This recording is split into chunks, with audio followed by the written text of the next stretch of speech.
The most dangerous thing a powerful man can do is fall in love with someone who isn't afraid of him. The elevator in Mercy Private Hospital had 12 buttons. Most people never noticed the 13th. No label, no number, just a smooth chrome panel where a button should have been. Accessible only with a magnetic keycard the colour of old blood. Sofia Reyes noticed it on her first day. She noticed most things other people didn't. It was a survival skill, the kind you developed when you grew up in Overtown, in a 2-room apartment above a tyre repair shop, in a neighbourhood where not paying attention could cost you something you couldn't get back. She'd learned to read exits, read silences, read the particular quality of stillness that preceded violence. The elevator opened on the 13th floor at 6:47 a.m. on a Tuesday in October, and Sofia stepped out into a corridor that smelled like money. Not the antiseptic bite of a regular hospital ward. This was something else. Cedar and leather underneath the clinical baseline, as though someone had tried to make illness feel like a luxury hotel suite, and almost succeeded. The floors were travertine, the lighting was warm and recessed. There were fresh flowers in a vase on the nurse's station counter, white peonies, the kind that cost $40 a stem. Sofia was 28 years old, 5'4", with dark hair she kept in a tight braid when she worked and hands that never shook. She had a nursing degree from the University of Miami that she'd paid for herself. A night shift at a public ER she'd just left after 3 years, and exactly 0 tolerance for whatever this was. "You must be Reyes." The woman behind the nurse's station was older, early 50s, with silver hair and the kind of composure that suggested she'd seen things she'd chosen to stop feeling about. Her name badge read, Dr. Elena Vasquez, Chief of Private Care. "I'm Dr. Vasquez. I'll be orienting you." "I was told it was a private patient," Sofia said. "Single assignment." "That's correct." The job listing said oncology support, palliative care adjacent. Sofia set her bag down on the counter. "Who's the patient?" Dr. Vasquez looked at her for a long moment, long enough that Sofia felt the weight of it, and then said simply, "His name is Marco Esposito." The name landed in Sofia's chest like a stone dropped into still water. She didn't move, didn't let her face do anything she'd regret. 3 seconds passed, in which she was 8 years old again, standing in the doorway of their apartment in Overtown, while her mother held the phone and made a sound Sofia had never heard a human being make before and has never heard since. "Reyes, I heard you." Sofia's voice was steady. 15 years of training had made her voice steady through things that would break most people. "Marco Esposito, I'm aware of who he is," Dr. Vasquez said, which was the most diplomatic possible way to say, yes, the most powerful mafia boss in South Florida, the man whose name makes politicians nervous and whose charitable donations have funded half the pediatric oncology wing downstairs. "And I'm aware this assignment is unusual. You were specifically requested." That stopped her. "Requested by whom?" "By his personal physician, Dr. Rinaldi, based on your performance record, your ER experience, your oncology certification, your—" A small pause. "Your discretion." My discretion. Sofia almost laughed. What they meant was, she had no family connections they'd need to worry about, no husband, no children, no parents who could be used as leverage. Her mother had died 4 years ago. There was no one left. "What's the diagnosis?" Sofia asked. "Acute myeloid leukemia, stage 3, recently reclassified from 2 after imaging last week. He's beginning his 2nd round of induction chemotherapy today." Sofia looked down the corridor. At the far end, A door, heavier than the others, a keypad beside the handle. Two men in dark suits stood on either side of it, faces forward, hands clasped in front of them. They weren't hospital security. Their shoes were too expensive, and their eyes were too still. "How long has he been here?" she asked. 3 weeks. He checks in under a different name. The floor is registered to a private medical corporation. As far as the hospital's public records are concerned, this floor is used for storage. A pause. As far as anyone outside this floor is concerned, Marco Esposito is in perfect health and currently attending a conference in Zurich. And his people? The men outside the room? They rotate in 12-hour shifts. They will not interfere with your work. They understand the consequences of doing so. Dr. Vasquez came around the counter and gestured for Sofia to follow. He has requested that nursing staff not discuss his condition with anyone on his security detail. They know he is being treated. They do not know what for. He's keeping his own people in the dark. He's keeping everyone in the dark. You, me, and Dr. Rinaldi are the only medical staff with full knowledge of his diagnosis. There are 3 others on this floor for secondary support, but they have limited access. They were walking toward the door now. The guards tracked them with their eyes, without moving their heads. Sofia kept her posture neutral, her pace even, and tried not to think about the fact that she was walking toward a man who had, in one way or another, shaped the entire trajectory of her life. Not because he'd built her, because of what he'd taken away. "Stop," she told herself. "You're a nurse, he's a patient. That's all this is." Doctor. Vasquez stopped outside the door and turned to face her. In the warm corridor light, she looked tired in a way that had nothing to do with the hour. "I need to ask you something, and I need an honest answer," she said. Sofia met her eyes. "All right. Do you have any personal or political objections to providing care to this patient?"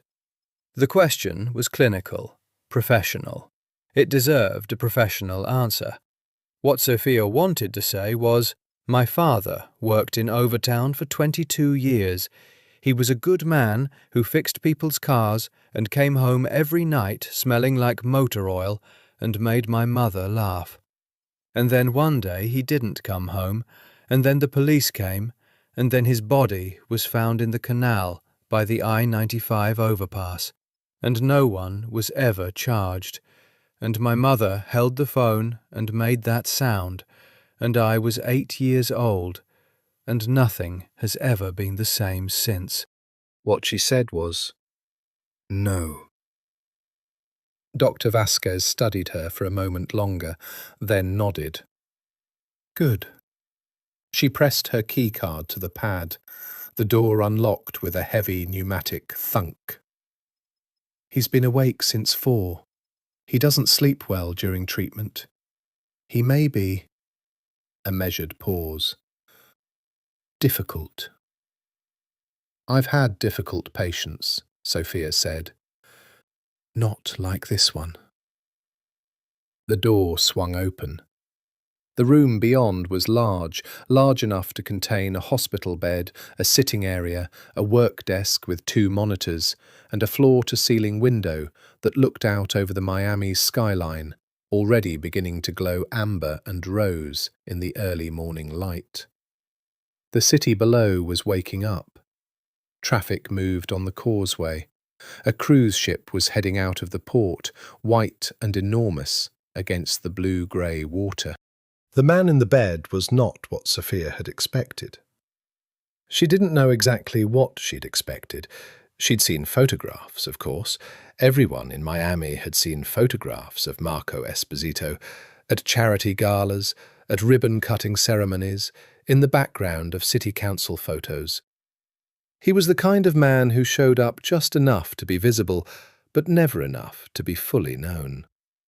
In those photographs, he was immaculate, Dark suits, dark eyes, a jaw like something carved from Carrara marble, the particular kind of Italian-American handsomeness that turned heads without asking to. The man in the bed looked like that man after something had been quietly, methodically taken from him. He was still imposing, broad through the shoulders, long-limbed, with a physical solidity that illness hadn't yet entirely eroded. The cheekbones were still sharp. The hands resting on the blanket were large and still, but his face was drawn in a way that no photograph would have captured, and there were shadows under his eyes that spoke of nights far longer than they should have been. He was awake. He'd been awake before they entered, Sofia was sure of it. His gaze moved to her the moment the door opened, not startled, not curious, just assessing, the way a man who had survived as long as he had learned to assess every new variable in every new room. Dark eyes. She'd expected them to be cold. They weren't cold, exactly. They were careful, which was different, and somehow worse. "Mr. Esposito," Dr. Vasquez said, "this is Sofia Reyes. She'll be your primary care nurse for the duration of your treatment." A silence. He looked at Sofia the way she imagined he looked at everything, like he was cataloguing her, filing her, deciding what category she belonged to and what use she might be. "How old are you?" he said.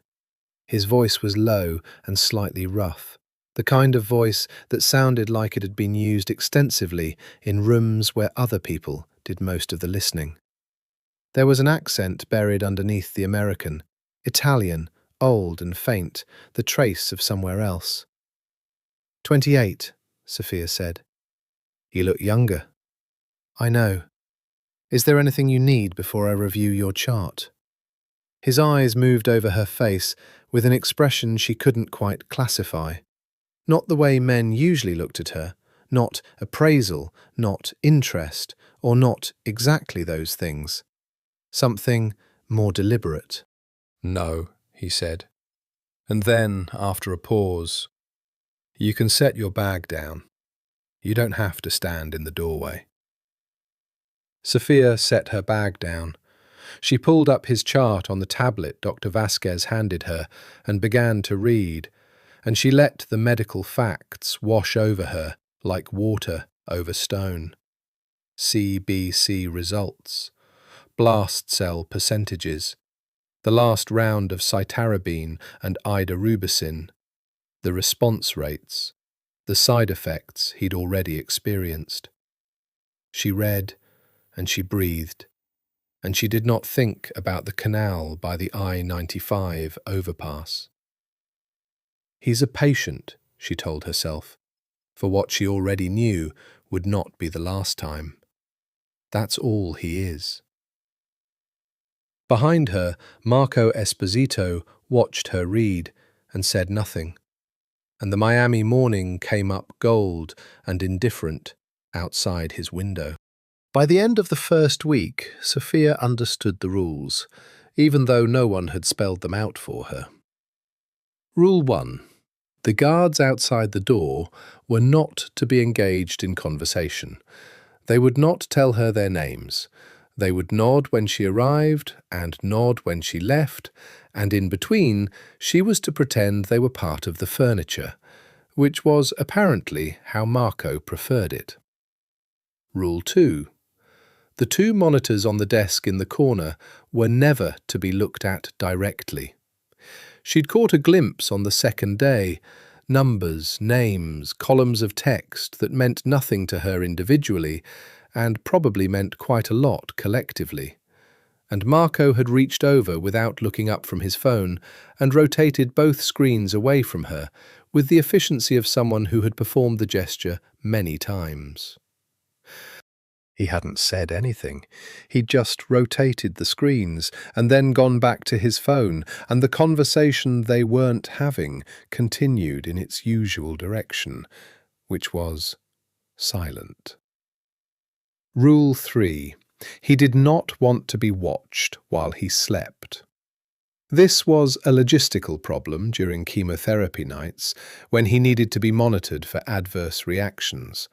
Sofia had solved it by angling her chair slightly away from the bed and keeping her peripheral vision working while she appeared to read.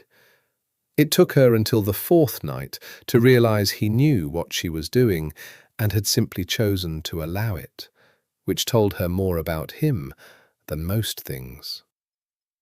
Rule 4, and this was the one she'd had to invent herself because no one told her and she'd had to figure it out from the particular quality of silence that descended when she got close to it.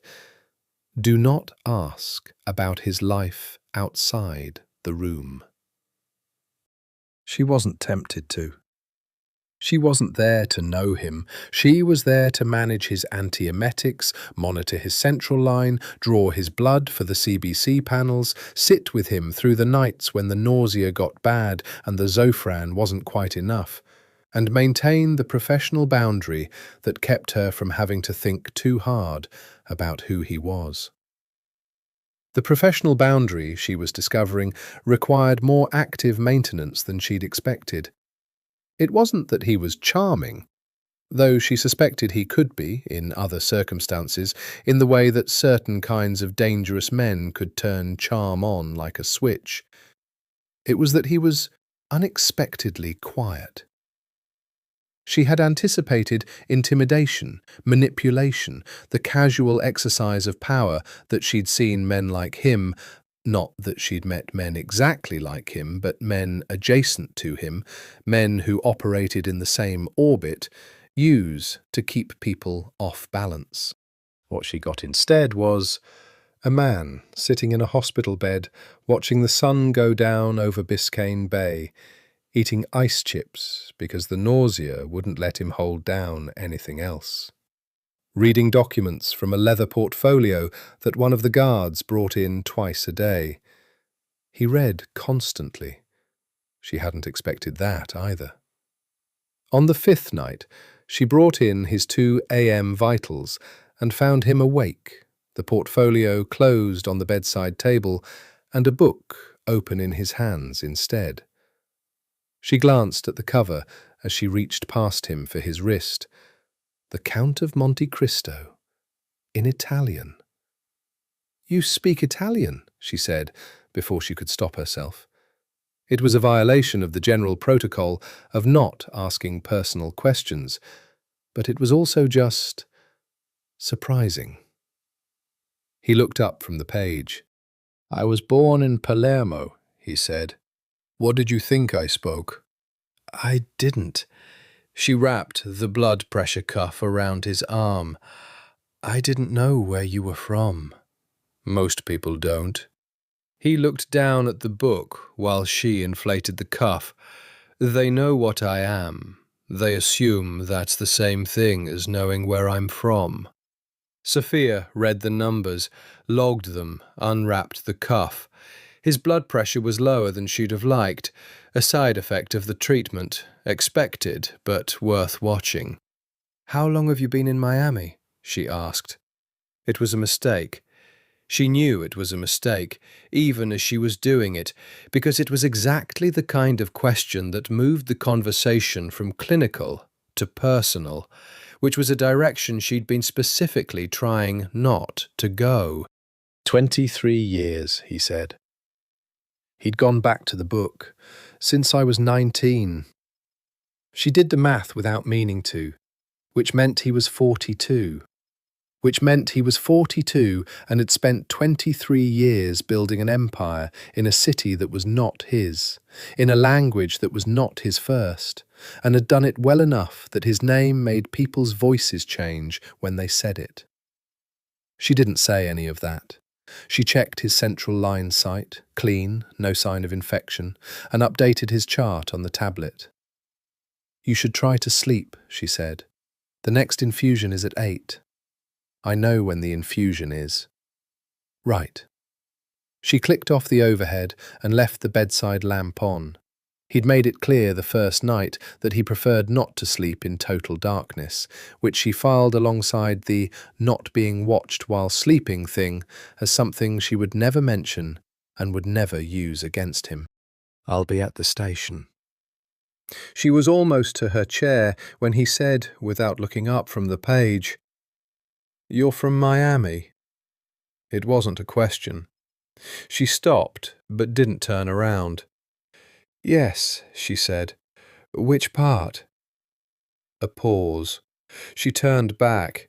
He was looking at her now, book still open, but eyes up, and there was something in his expression that she couldn't read. Not cunning, not the particular predatory attention she might have expected from a man like him. Just curious. "Overtown," she said. Something shifted in his face. So small she almost missed it, and fast, gone before she could properly identify it. But it was there. Something that looked, for just a fraction of a second, like recognition. And then it was gone, and he looked back at his book and said, "Good neighborhood to grow up tough." "Good neighborhood to grow up, period," Sofia said, "if you had enough luck." She sat down in her chair and picked up her tablet and stared at the screen without reading it, and tried to figure out why her hands, which never shook, were very slightly shaking. By the end of the second week, she had learned other things. He had a specific method for the nausea. He wouldn't admit to it being bad until it was very bad, and by then he'd already pushed himself past the point where the antiemetics worked optimally. She'd had to learn to read him the way she read her most difficult ER patients, not by what they said, but by the quality of their silence, the set of their jaw, the very controlled way he'd become when something was hurting. "You waited too long again," she said one night, drawing up the Fennigan. "I don't like asking." "Asking who? Asking me?" She checked the line. "It's not asking. It's part of the treatment protocol. The medication works better preventively than reactively, and you know that because Dr. Rinaldi has told you that, and because I've told you that. And yet, every third night, we end up here.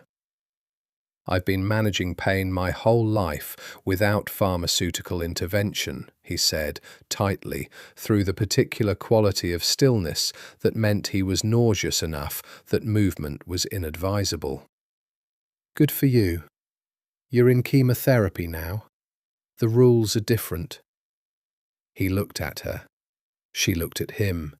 She had, in the past 2 weeks, looked at this man more directly and for longer than she suspected most people had in the past 23 years. Because she was his nurse, and it was literally her job to look at him. And she had discovered that looking at him directly, without flinching, produced a reaction in him she hadn't expected. He went still. Not in the dangerous way. Not in the way she imagined he went still before something violent happened, in a different way, like something in him settled, like he wasn't sure what to do with someone who didn't look away. "Fine," he said. "Fine what?" "Fine, I'll tell you earlier." A pause. "Next time." She administered the medication. He closed his eyes. She sat back down and watched him breathe, and told herself, firmly, that the warmth in her chest was simply the professional satisfaction of managing a difficult patient effectively. She told herself that for several more minutes before she stopped believing it. The conversation about Overtown happened again on the Thursday of the third week. It was late, past midnight, and he'd had a rough infusion day, and she'd been on her feet for 16 hours, and the quiet of the room at that hour had a different quality than the quiet during the day. More honest, somehow, more stripped of the performance of normalcy. He was sitting up against the pillows, the monitors beeping softly beside him, looking out at the city. His IV was running. She was updating charts. Your family's still there, he said. In Overtown? She kept her eyes on her tablet. No. Where are they? A pause. Sofia set the tablet down on her knee. My mother passed away 4 years ago, she said. My father. She stopped, restarted. I don't have family. I'm sorry, he said, and it sounded, which was the infuriating part, like he meant it. Not the automatic condolence of someone filling a social obligation, something that carried weight. It was a long time ago, she said, which was true about her mother and technically untrue about her father, because some things that happened a long time ago don't go anywhere. They just become part of the floor you stand on. The people we lose early, he said, looking at the window, they don't go anywhere. They just become part of the floor you stand on. Sofia stared at him. He was looking at the city with an expression she'd never seen on his face in 3 weeks of watching it. Not the guarded neutrality he wore during the day, not the controlled endurance of the bad nights. Something older. Something that had been there longer than Miami, longer than power, longer than whatever he'd built himself into. She did not ask him who he had lost. That was a line she was not going to cross, not tonight, maybe not ever. But she filed it away, which she was doing more than was professionally advisable, and told herself again, firmly, clearly, with the full force of her better judgment, that he was a patient, and she was his nurse, and that was all this was, and all it was ever going to be. Outside, Miami burned gold and indifferent below them, and the night was very long. In the 4th week, the world outside the 13th floor tried to come in. It announced itself on a Wednesday morning in the form of a man who was not one of the regular guards, taller than them, heavier through the shoulders, with the kind of neck that suggested a different kind of violence than the measured, trained variety. He was outside Marco's door when Sofia arrived at 6:30, and he was talking in low, rapid Italian that stopped the moment she stepped off the elevator. He looked at her like she was furniture. Nursing staff, the day guard said to the new man, and the new man stepped aside without looking at her again. Marco was awake. Marco was always awake. She'd come to accept this as one of the immutable facts of his existence, like the city below and the white peonies on the station counter. And he was on the phone. He held up one finger when she entered, which she'd learned to interpret as, "I know you're here, I'll be done in a moment, please don't take my blood pressure until I'm finished." She set down her bag and began her setup routine, vitals equipment, medication cart, the small things that had become their morning choreography.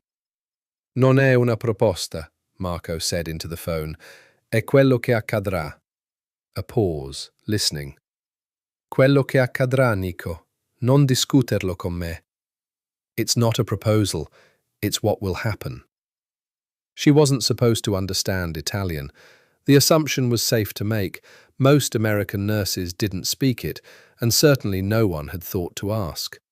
But Sofia's grandmother on her mother's side had been Italian, from Calabria, and Sofia had grown up with the language in her house the way most people grew up with the radio. Constant background, absorbed without deciding to. She didn't show it on her face. She focused on her supplies. Marco ended the call and set the phone face down on the bedside table. He always placed it face down, she'd noticed, as though the screen itself was a liability. "Sorry," he said. "It's fine." She moved to him with the blood pressure cuff. "Hold still." "I always hold still." "You held still wrong yesterday. You tense your arm and it throws the reading." A faint sound that might, from another man, have been amusement. "I tense my arm wrong." There's a right and a wrong way. You do the wrong one. She inflated the cuff, watched the gauge. Better today, a little closer to where she wanted it. She logged it and moved to check his temperature. And during the ordinary intimacy of the process, his cooperation, her efficiency, the routine that had developed its own particular rhythm over the past weeks, she thought about the phone call and said nothing. Later, when Dr. Vasquez did rounds, there was a conversation outside the room in Italian between Marco and the tall new man, Nico, apparently, that lasted 12 minutes and involved at least one moment where Sofia, passing in the corridor, heard Marco's voice drop to a register she hadn't heard before, flat, final, the way a door sounds when it closes and you understand it isn't going to open again. Whatever it was, Nico left at noon and didn't come back. That afternoon, Marco ate for the first time in 2 days. Not much, half a bowl of pasta that his personal chef sent up in a thermal container, which was a detail that had surprised her. There was a personal chef. He cooked from a rented kitchen 2 floors below and sent food up through a separate service elevator. The guards had their own arrangements. The world outside the door had its own elaborate logistics, all of which existed to serve the fact of this man in this room who was, at his current rate of deterioration, going to have a very difficult next 6 weeks if he didn't start consistently eating. She told him this while he ate his half bowl of pasta, which was not, technically, her job. "I know," he said. "Knowing isn't the same as doing. I'm aware of the distinction." Then, the nausea makes the idea of food intolerable until I'm hungry enough that I eat too fast, and then I'm nauseous again. He looked at the bowl. "I'm aware this is a problem." She sat down in the chair across from him, the sitting area chair, not her nursing station chair, which was a shift she registered and then decided not to examine too closely. "Small amounts more frequently," she said. "I can work with the chef. Low glycemic, easy to digest. You don't have to finish a bowl. You just have to not go 8 hours between attempts." He looked at her for a moment. "You're going to coordinate with my chef. Is that a problem?" "He's been cooking for me for 11 years and has never accepted suggestions from anyone. He'll accept them from me." Something in his expression, that near flicker of amusement that she was beginning to identify as one of the only honest things his face did. "You're very certain." "I'm very right," she said. "There's a difference." He was quiet for a moment, and then he said, "What does it mean to you, this work?" The question caught her off guard. Not its content. She'd been asked the question before, by patients, by curious colleagues, by her mother in the years before the end. But the way he asked it, directly, without preamble, as though he'd been waiting for the right moment to ask and had decided this was it. "What does nursing mean to me?" "You're very good at it," he said. "And you're on the 13th floor of a private hospital for a patient most people would find—" A pause. "Professionally undesirable, so I'm wondering what it means to you." Sofia looked at him across the coffee table between them, at the half-finished bowl of pasta and the leather portfolio closed beside it, and the man who looked like what he was, powerful, contained, ill, watching her with those careful dark eyes, and said, "Control." He raised an eyebrow slightly. "I grew up in a place where things happened to people," she said, "where decisions got made above people's heads, where you could be doing everything right and still lose everything because of someone else's choice." She looked at her hands. "Nursing is the opposite of that. You assess, you intervene, you have information, and the information gives you options. You can't fix everything, but you can sometimes change the outcome, and that matters to me." The room was very quiet when she finished. She hadn't meant to say that much. She'd answered the surface of the question and then kept going, which was what happened when you kept very careful watch over your words for months, and then one night at the end of a long shift they found a gap in the wall and went through it. Marco was looking at her with an expression she'd never seen on his face. "Information gives you options," he said. "Yes." "I've lived my whole adult life on that principle." He picked up the bowl and took another bite of pasta. "I just never heard anyone else say it that way." Sofia looked at him, and the ground shifted slightly under her feet, and she filed that too, the way you file things you don't want to forget and aren't ready to look at yet. "Eat the rest of that," she said, and stood up and went back to her station. Nights on the 13th floor had a different grammar than days.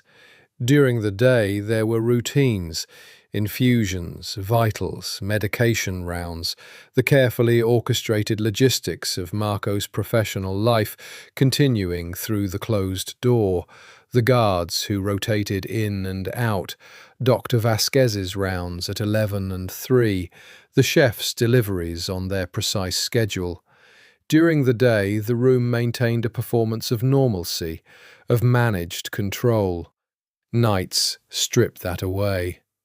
It started, Sofia thought, somewhere around the 3rd week of treatment, when the cumulative fatigue of the chemotherapy began to override whatever internal discipline Marco used to hold himself in the shape he wanted to occupy. The first 3 weeks, even on the bad nights, he'd maintained a certain, she searched for the right word, composure. Not coldness, not distance, but a kind of managed presentness. He was always aware of her, always, she suspected, aware of everything. But somewhere in the 5th week, the nights began to change. She came on at 10 p.m. to find him awake and sitting not in the bed, but in the chair by the window, which was technically not in her instructions from Dr. Rinaldi.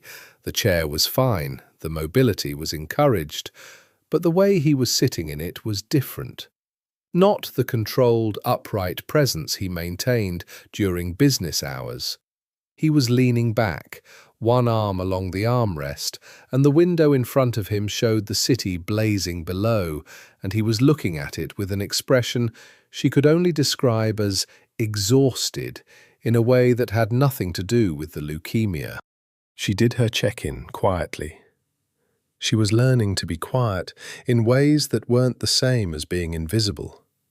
She wasn't invisible to him, she'd accepted that too. He tracked her presence with a consistency that she'd given up calling unsettling, but that respected the particular quality of the silence he was keeping. She was refilling the water pitcher when he said, "Do you ever think about what you'd do if none of it worked?" She set the pitcher down. "Specify?" "The treatment. If the treatment doesn't work, if this is all just delaying." He was still looking at the window. "What would you tell a patient in that situation?" "I'd tell them what was true," she said. "Which is?"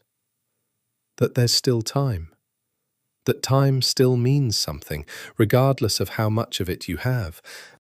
That what you do with the time in front of you isn't nothing just because there's less of it than you wanted." He was quiet for a moment. "That's a nurse's answer," he said. "I'm a nurse." "What's the human answer?" Sofia came and stood beside the window, not too close, just within the edge of the lamplight, looking out at the same city he was looking at.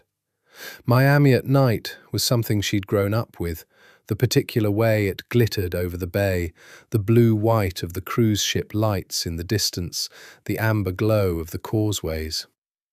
"The human answer," she said, "is that I think most people are terrified of dying and even more terrified of the time before dying, because at least dying is over and the time before isn't. It just keeps going. And the question of what to do with it is the hardest question there is. And what do people do with it? Some of them make peace with things they'd been avoiding. Some of them don't. Some of them spend the time trying to hold on to everything they've built, and some of them let go of it, and look at what's left when you do. She paused.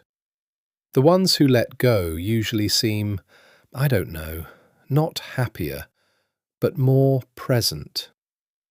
Marco turned his head and looked at her. She kept looking at the window.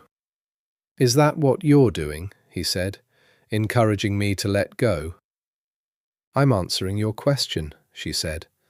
"I don't have an agenda with you." "Everyone has an agenda with me." "Then I must be a novel experience." He made the sound that might have been amusement, and turned back to the window, and they stood there for a while, her standing, him sitting, the city below them going on with its complicated, indifferent life, in a silence that had changed its quality from all the silences before it. It wasn't comfortable. It wasn't uncomfortable. It was something else. Something she didn't have a word for yet. After a while, she said, "You should get some rest before the morning infusion." "I know." "Are you going to?" "Probably not." She went to her station. He stayed at the window. She watched him out of her peripheral vision for the next 2 hours while the city below slowly dimmed, and she wrote her notes and tried not to think about the fact that she was starting to know the specific quality of this man's silences, the way you know the silences of people who matter to you. The night he told her about Palermo was the night in week 6 when the treatment hit its lowest point. She'd known it was coming. Dr. Rinaldi's notes, the blood work, the nadir of the cycle. By 2 a.m. he was flat on his back with his eyes closed, and she was doing everything she was supposed to do. Managing the nausea, monitoring the line, adjusting, watching, waiting. And she was doing it automatically, competently, her hands steady and her brain in the precise focused place she went when things were bad and she needed to be at her best. But somewhere around 3, when the worst had passed and the room was quiet and he was lying still with his eyes half open, he said, in a voice that was stripped down to its bones, "I used to watch the harbour from my grandmother's house in Palermo. There was a hill. You could see everything from it." She said nothing. She knew by now that she didn't have to.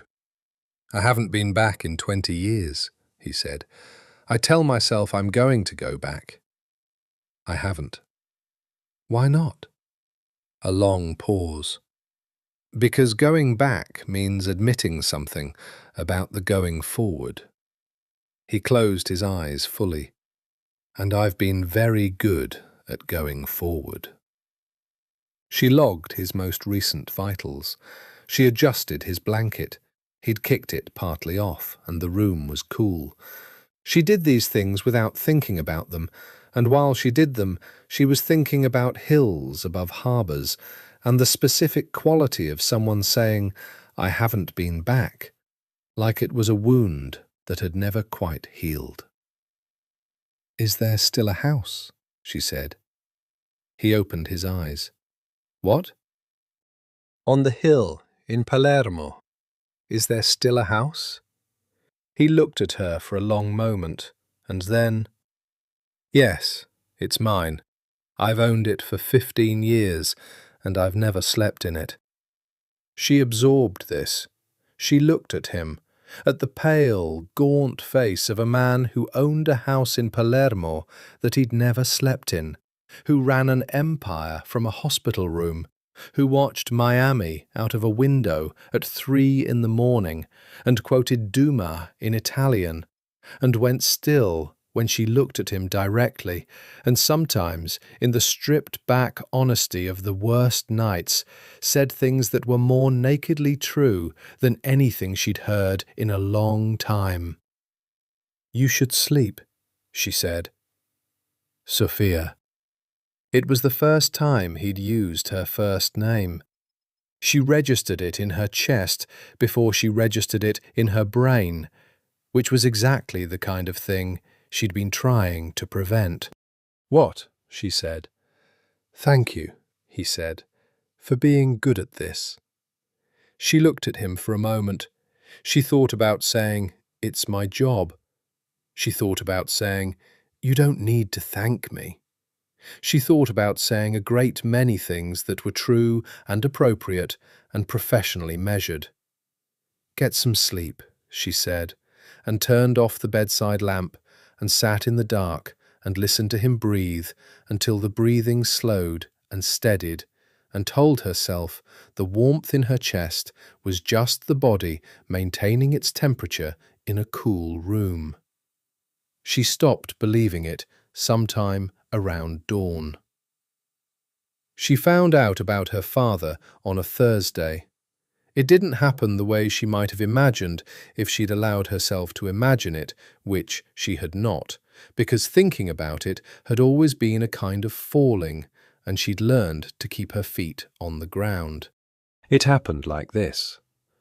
She was going through the patient records, Marco's secondary documents, his earlier medical history, the years of health records Dr. Rinaldi had assembled from various physicians across 2 continents, and she came across a reference. Just a reference, 2 words in the middle of a document that should have been entirely about blood panels and genetic markers, a name that had no business being there. Reyes. Augusto. The room went sideways. She sat very still. The chart was on the tablet in her lap, and she could feel the tablet against her legs and the chair under her and the floor beneath that. And she focused on those physical things while the room did what it was doing, and then slowly didn't. She read the reference again. Reyes, Augusto. Overtown Operation 05. And then a case number, just a case number, in a document that clearly referenced a larger file she didn't have access to. But she knew the name. She knew the year.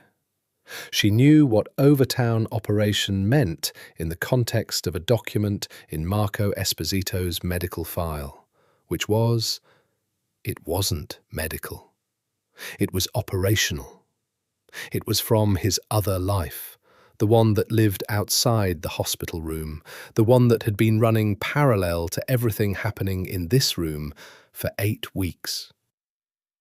And her father's name was in it. She closed the file. She set the tablet on the station counter. She stood up and walked to the window, his window, the big one that looked out over the bay, and she looked at the water, which was steady and blue and honest, and she breathed. Augusto Reyes, her father, who had died when she was 8 years old, who had been found in the canal by the I-95 overpass with a single gunshot wound to the back of his head, whose case had been listed as unsolved by Miami-Dade Homicide for 22 years, who her mother had refused to discuss for the last 15 years of her life, who Sofia had mostly not allowed herself to think about, because thinking about him was the falling, and she needed to keep her feet on the ground. She looked at the water and breathed. And then she went back to her station and waited, with the particular patience that she had spent a lifetime developing, for the moment when it would be the right time to find out the rest. She didn't find it by looking. She found it because Marco sent for a file 2 weeks later, or rather sent word through the guards for a courier to deliver a specific document from an off-site location, and the courier brought a large manila envelope, and when Marco opened it at his desk, Sofia was at her station close enough to see, without trying to, the corner of a photograph that slid partway out. The photograph showed a man she didn't recognize, 50, 60s, grey-haired, and below it, on the sheet that came out with it before Marco turned it over, a list of names. Reyes Augusto was the third item on the list. She looked away. Her hands did not shake. The monitors continued beeping their small, steady rhythms, and the city continued existing outside the window, and Marco continued reviewing his document with the focused attention he brought to everything. And Sofia sat at her station and understood that the thing she had been trying to outrun her entire adult life had been in this room with her for 8 weeks. She held herself very still and thought with great clarity, "I need to know." Not here, not today, not in a way that could be attributed to anything other than a choice she made with her eyes open. She needed to know the truth, all of it. And she needed to know it from him.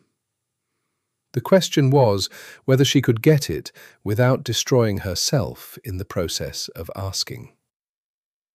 She came back on the night shift with a plan.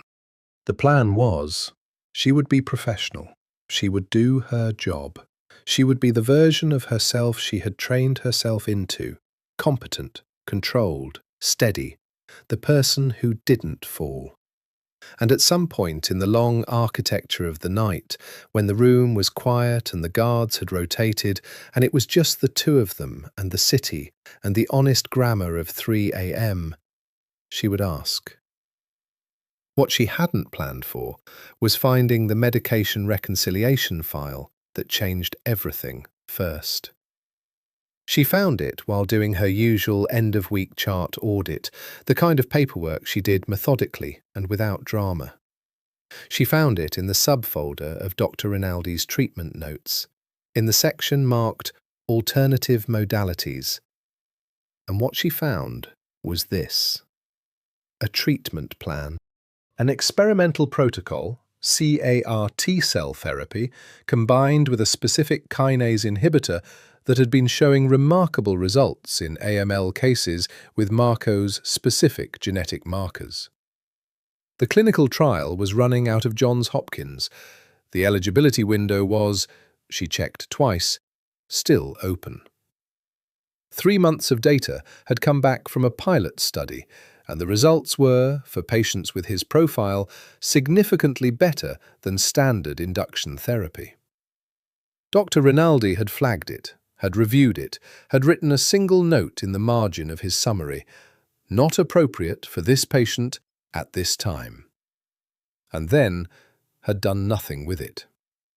Sofia sat with that for a long time. She pulled Dr. Rinaldi's notes from the past 6 weeks and read them with the attention she brought to things that mattered, which was considerable. She ran the blood work numbers against the protocol's eligibility criteria. She looked at the timeline, the documented reviews, the paper trail of decisions made and not made. And then she looked at something else, something she'd noticed weeks ago and filed away without understanding. A phone number in Dr. Rinaldi's personal log that appeared twice a week, regular as a medication schedule, in the hours when Marco was asleep and the floor was quiet. She didn't know whose number it was. She didn't need to. Not tonight. What she knew was what the medical evidence told her, and the medical evidence told her something that made the back of her neck cold. The treatment that might save Marco Esposito had been sitting in his file for 6 weeks, and his physician had done nothing about it. She thought about that. She thought about the people who wanted Marco dead. She thought about power and succession and the things that happened inside organizations like his when a leader was weakened. She thought about how much easier it would be if he simply didn't survive his own treatment. She sat with the evidence in front of her, and she thought about a man at his window at 3 in the morning, talking about a hill above a harbour in Palermo. And she made a decision. She would tell him. But first, she had something to ask him. She chose her moment with the precision she used for everything. 3 in the morning. The floor was on its night rotation. Single guard outside the door, monitors quiet, the city below at its lowest ebb of activity. She'd been on shift since 10. She'd done everything she needed to do. She'd been very steady. She picked up the syringe, a routine one, his 3 a.m. antiemetic, the one she'd drawn up at the medication cart 10 minutes ago. She walked to his bedside. He was awake. Of course he was awake. Marco Esposito apparently never fully slept. He simply moved between levels of consciousness the way water moved between states, and right now he was in the state of lying very still, with his eyes half open and his face turned toward the window. He turned when she approached, looked at the syringe. "Antiemetic," she said. "I know." But he didn't move his arm toward her, which was their usual signal for go ahead. He was looking at her face. "What's wrong?" "Nothing is wrong." "Something is wrong. I can tell." He said it matter-of-factly, not as a challenge. "You hold your shoulders differently when something is wrong. They come up 0.5 centimetre. Very controlled. Most people wouldn't notice." She stared at him.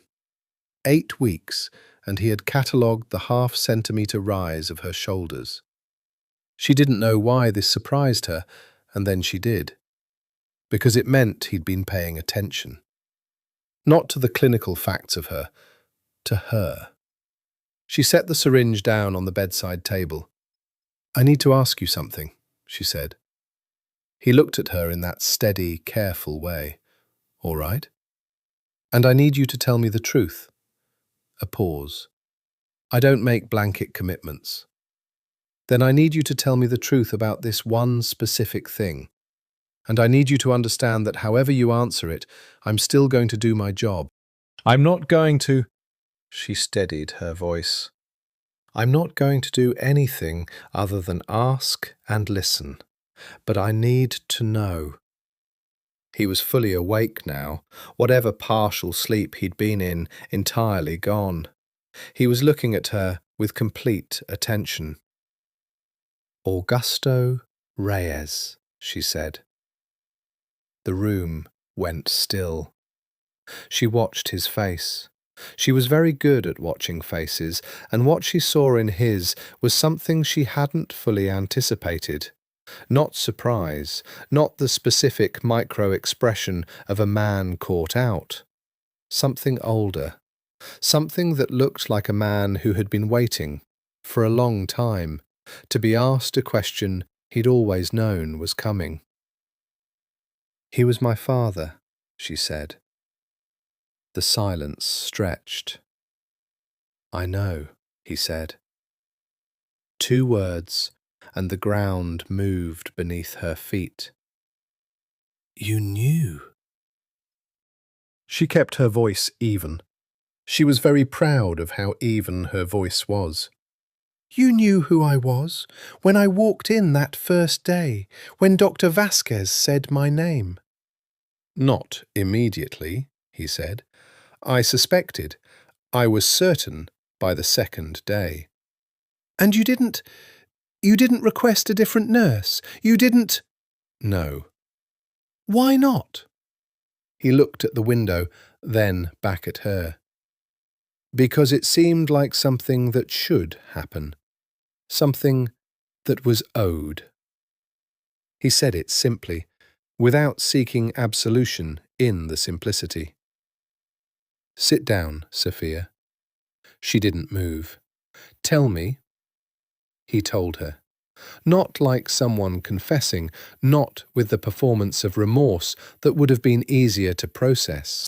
He told her the way she imagined he did most things, directly, with the particular clarity of a man who had always understood the cost of decisions and had learned to bear it rather than avoid looking at it. He told her that Augusto Reyes had worked for his organization, not in the criminal infrastructure, but on its edges. Car mechanic. The shop in Overtown where Marco's drivers brought the fleet vehicles for service. Her father had been honest, had been careful, had been, by all accounts, a man who wanted only to do his work and go home to his family.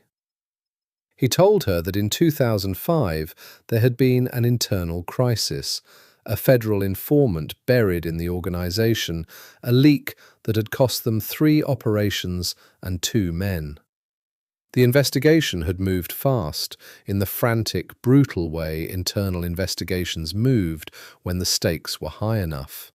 He told her that the suspicion had fallen on her father and that the evidence, he said this looking directly at her, not away from it, the evidence had been circumstantial, assembled by men who were frightened and wanted the leak to be found quickly, and that in the speed and the fear and the pressure, not all of it had been properly examined. He told her that by the time he'd understood the full picture, not the version assembled by frightened men, but the actual picture, it had already been done. He didn't inform, she said. Her voice was perfectly level. She wasn't surprised, not exactly. She'd known her father, had known him in the brief, bright 8 years she'd had with him, but there was something about hearing it confirmed that was different from knowing it. No, Marco said. He didn't. So he was killed for nothing. The words fell into the room and stayed there. Yes, Marco said. He didn't look away. He didn't soften it. Yes.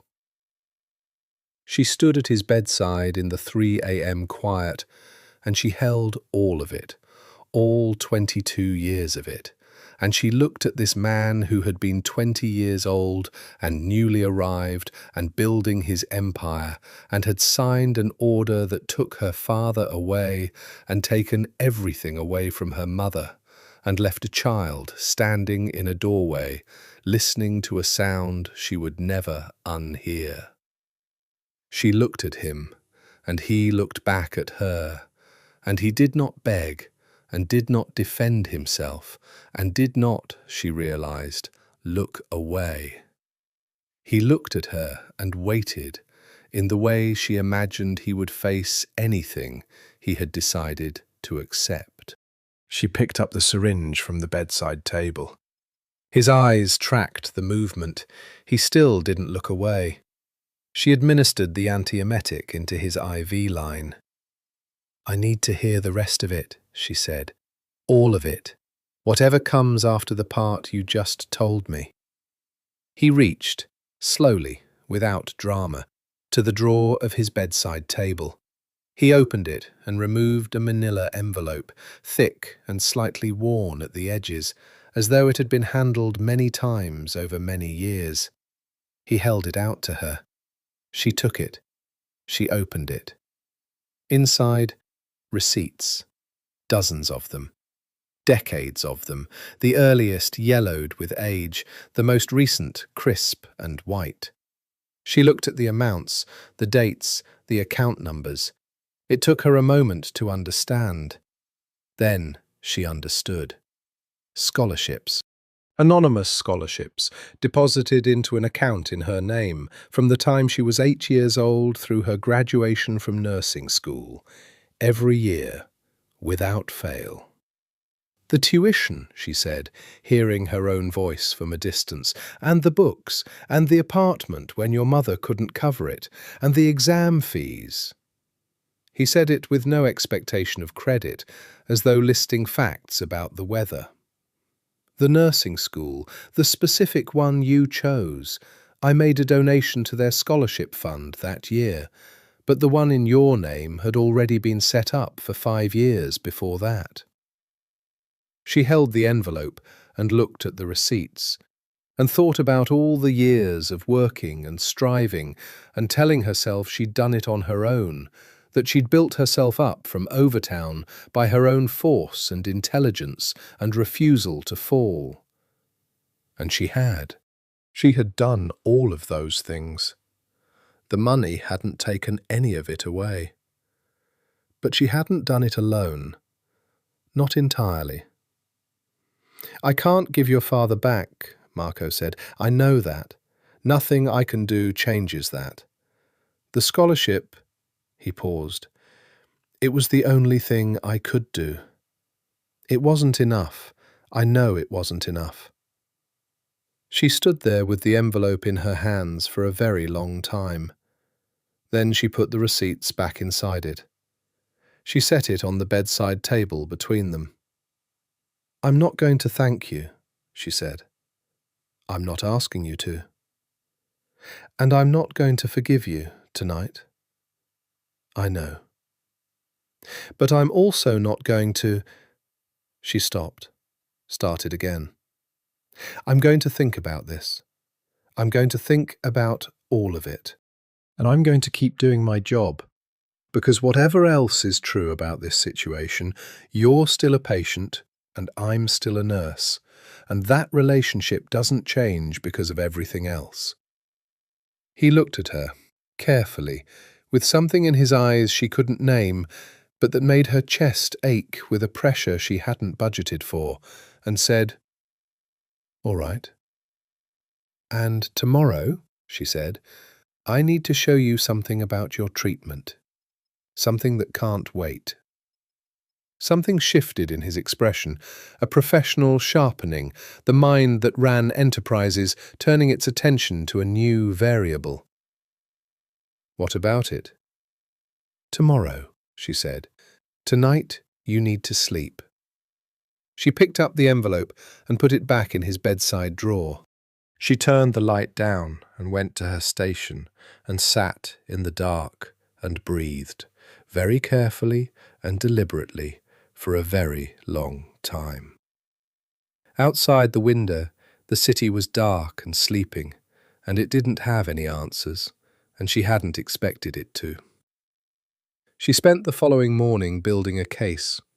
It was what she knew how to do: assemble evidence, cross-reference, verify, construct a picture from disparate data points with the methodical patience she'd developed in 3 years of emergency medicine, where a misread chart or a missed indicator could cost someone their life. She worked at the nurse's station while Marco slept. He'd actually slept, which she considered a small mercy, and also evidence that the conversation the night before had done something to the tension that had been building in him for weeks. And she worked with the particular focus of someone who understands the stakes. The picture that assembled itself was not comfortable.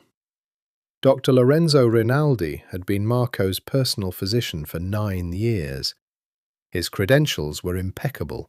Harvard Medical School, fellowship in oncology and hematology at MD Anderson, board certifications in both, 3 published papers, and a reputation in private medicine circles as the best you could get if you could afford to pay for the best.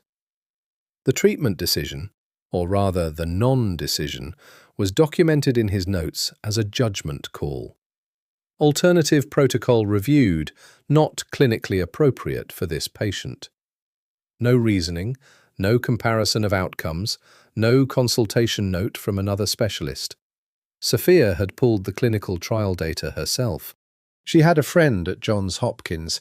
They'd done their boards at the same time, had studied together in the brutal final weeks, had maintained the kind of friendship that survived distance because it was built on real respect.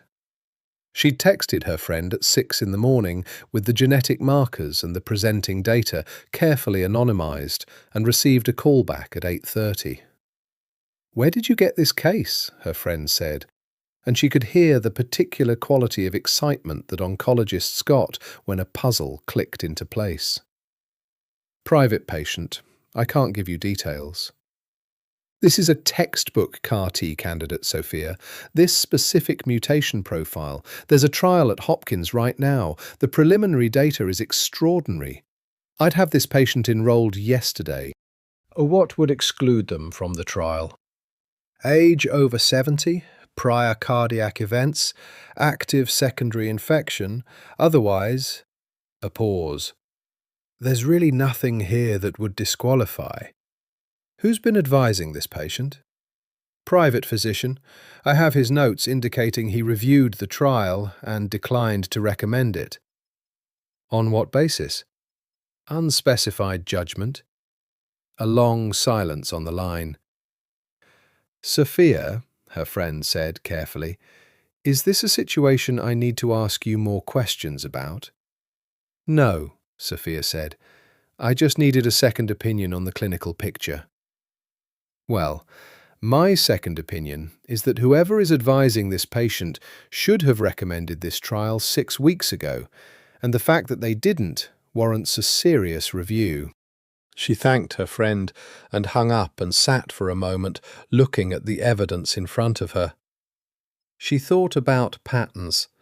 She thought about who benefits from Marco's death.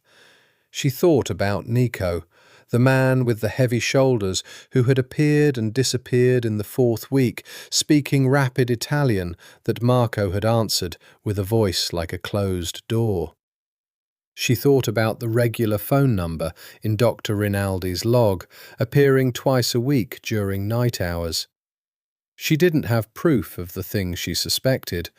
What she had was a clinical gap so large it required explanation, and an absence of documentation for that explanation, and a pattern of timing that was hard to interpret as coincidence.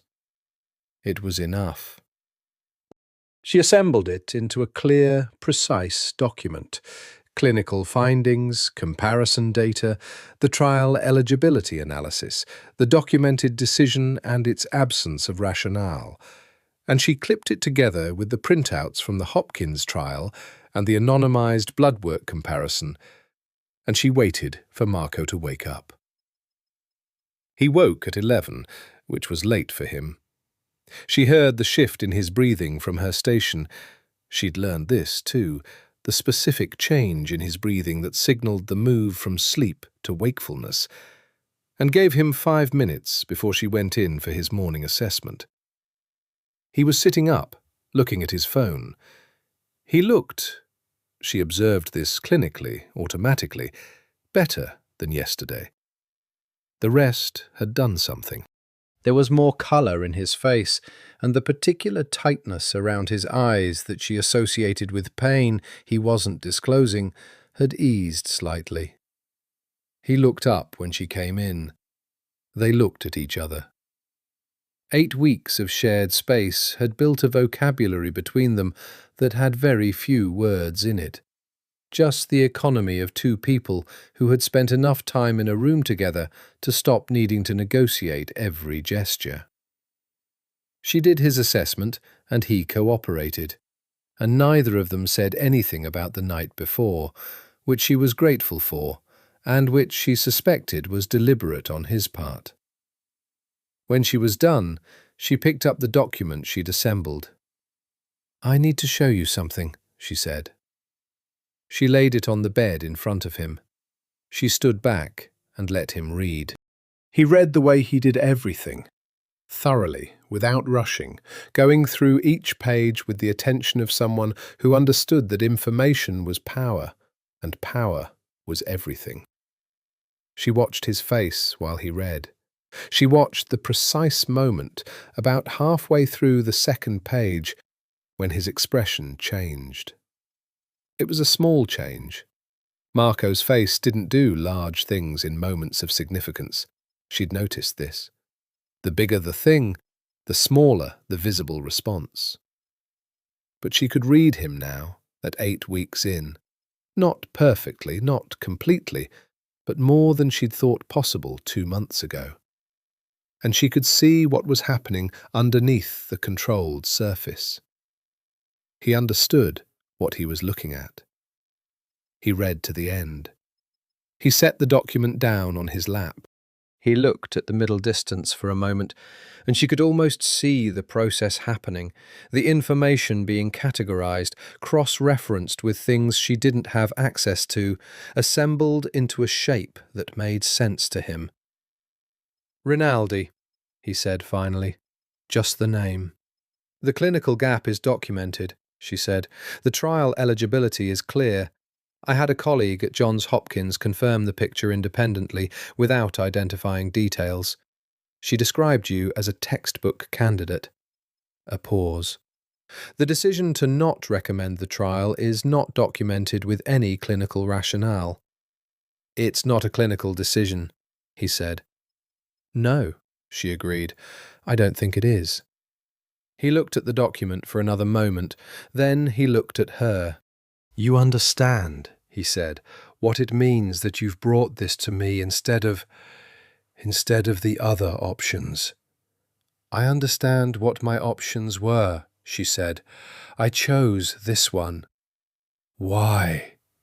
She thought about it. She could give him the professional answer, because he's my patient and I have an obligation to his care. She could give him the measured answer, because the evidence indicates a treatment that hasn't been offered, and it's my job to advocate for treatment options. Both were true. Because, she said, you're not allowed to give up before you've tried everything. The room was very quiet. And this is everything, he said. This is something that hasn't been tried. It might not work. The trial is still a trial. But the data is, she breathed, it's real, Marco. And it was in your file 6 weeks ago, and someone decided you shouldn't have access to it. He looked at the document in his lap. For the first time in 8 weeks, he looked not broken. Marco Esposito would not break, she understood that now, but something she hadn't seen him be before. He looked like a man who had, for once in his life, run out of moves. And then he looked up at her, and he nodded. One nod, small and absolute. Make the call, he said. Sofia picked up her phone and called the number at Johns Hopkins, and began, with the precise and methodical competence of someone who understood that some things could not be undone, but some things could, to try to change the outcome. The week after Sofia brought him the treatment documents was the week Marco dismantled a 9-year professional relationship in 48 hours. She watched it happen from the periphery. She wasn't part of it, wasn't meant to be. But the 13th floor had a particular intimacy, and the walls were good, but not that good. And she was very good at listening to things that weren't said directly. Dr. Rinaldi came for his morning rounds on the Thursday and did not leave afterward the way he usually did. The conversation behind Marco's door lasted 27 minutes. When it ended, Rinaldi walked to the elevator with a face that had gone a specific shade of grey and never came back. Dr. Vasquez appeared 2 hours later with a temporary specialist, a Dr. Marcus Webb, imported from the MD Anderson outpost in Coral Gables, whose reputation in AML was apparently significant enough that Marco had accepted the replacement without visible objection. How did you know? Sofia asked Dr. Vasquez at the nurse's station, quietly, while Webb was reviewing the charts. Dr. Vasquez looked at her for a measured moment. He told me what you found, and how you found it. A pause. You took a risk going directly to him. I went through the appropriate channels first, Sofia said, which was not entirely true. She'd gone to her friend at Hopkins, which was not a channel exactly, but was the fastest way to get the independent clinical verification she needed before bringing anything forward. Dr. Vasquez's expression suggested she understood the not-entireness of this. Regardless, you did the right thing. She looked back at the chart. Dr. Webb will handle the Hopkins trial enrollment. Given the timeline, we can begin preparation next week. And Rinaldi? A very small pause. Dr. Rinaldi has chosen to retire from private practice. The tone said everything the words didn't. Effective immediately. Sophia thought about this. She thought about what chosen meant in a context where the alternative to choosing was something she didn't want to examine too closely. She thought about Marco in his chair the night before the confrontation, quieter than usual, more internal, and about the particular quality of his silence that meant he was not the version of himself who watched the city from a window, but the other version, the one that had built things and held things and defended them. "All right," she said, and went back to work. Marco called her into his room at 7 that evening, which was not an unusual hour for a check-in. What was unusual was that he wasn't in the bed or the chair by the window. He was at his desk, in a dark suit jacket that one of the guards must have brought him, sitting upright with the posture of a man who was going to work rather than receive care. He'd lost weight since the beginning. The treatment had taken what the disease had started.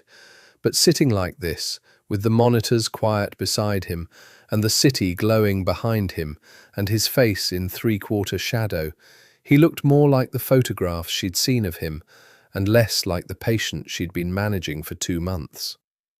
It was briefly disorienting.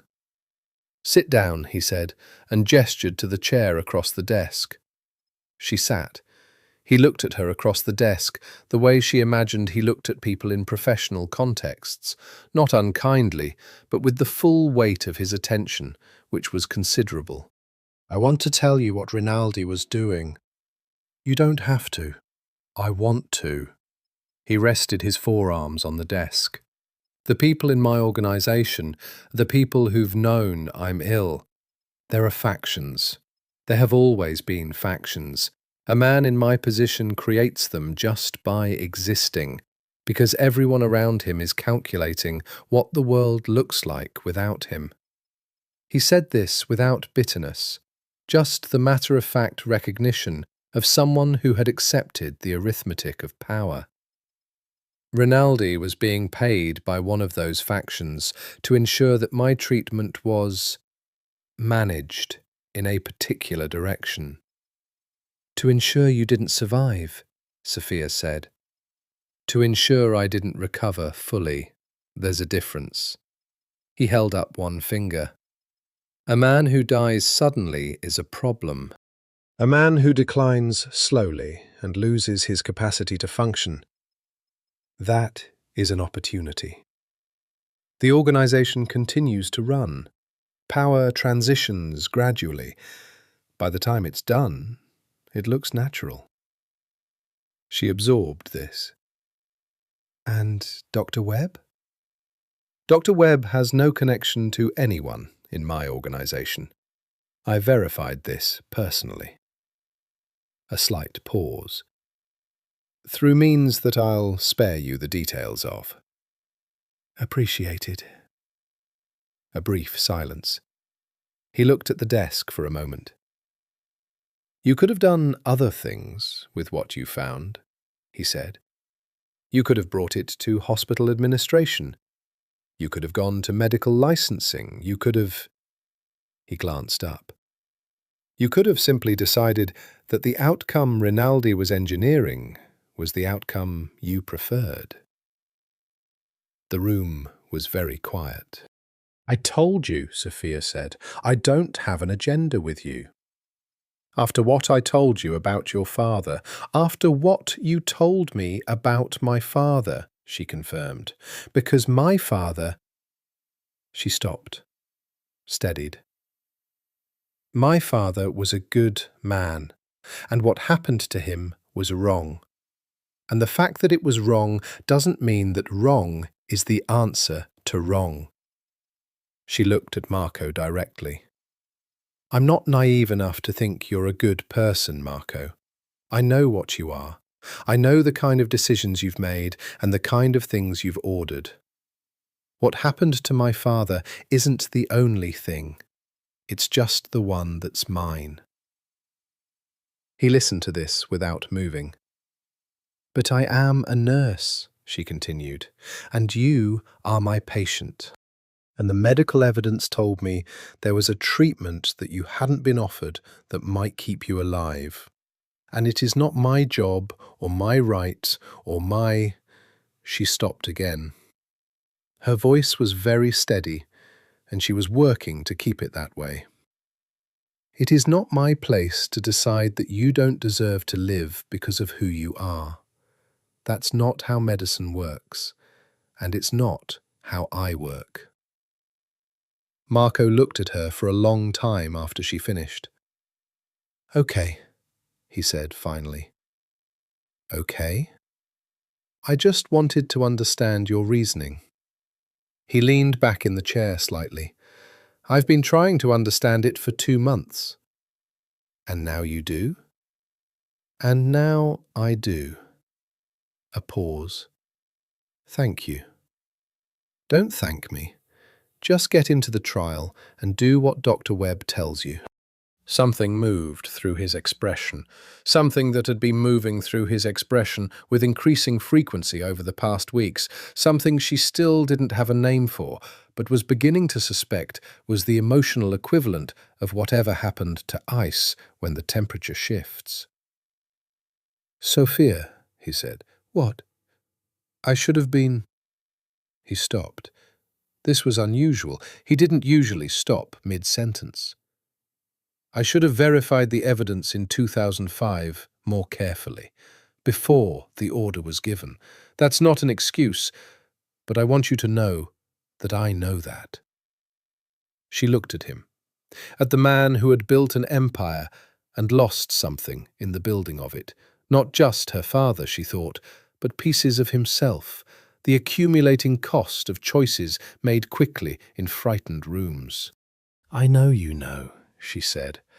"I could tell you knew it the night you told me." He nodded once and looked at the desk, and she stood up and went back to her station, and the city did its usual, indifferent glittering outside the window, and neither of them said anything else that night. They began transitioning to the Hopkins trial protocol on a Monday, and the week that followed was the most difficult of the entire treatment so far.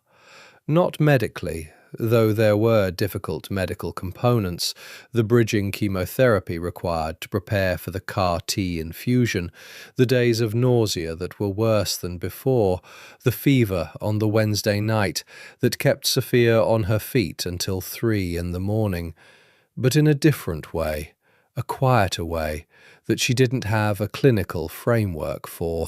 Something had changed in the room. She'd noticed it starting in the days after Marco told her about her father. The conversation had done something to the space between them.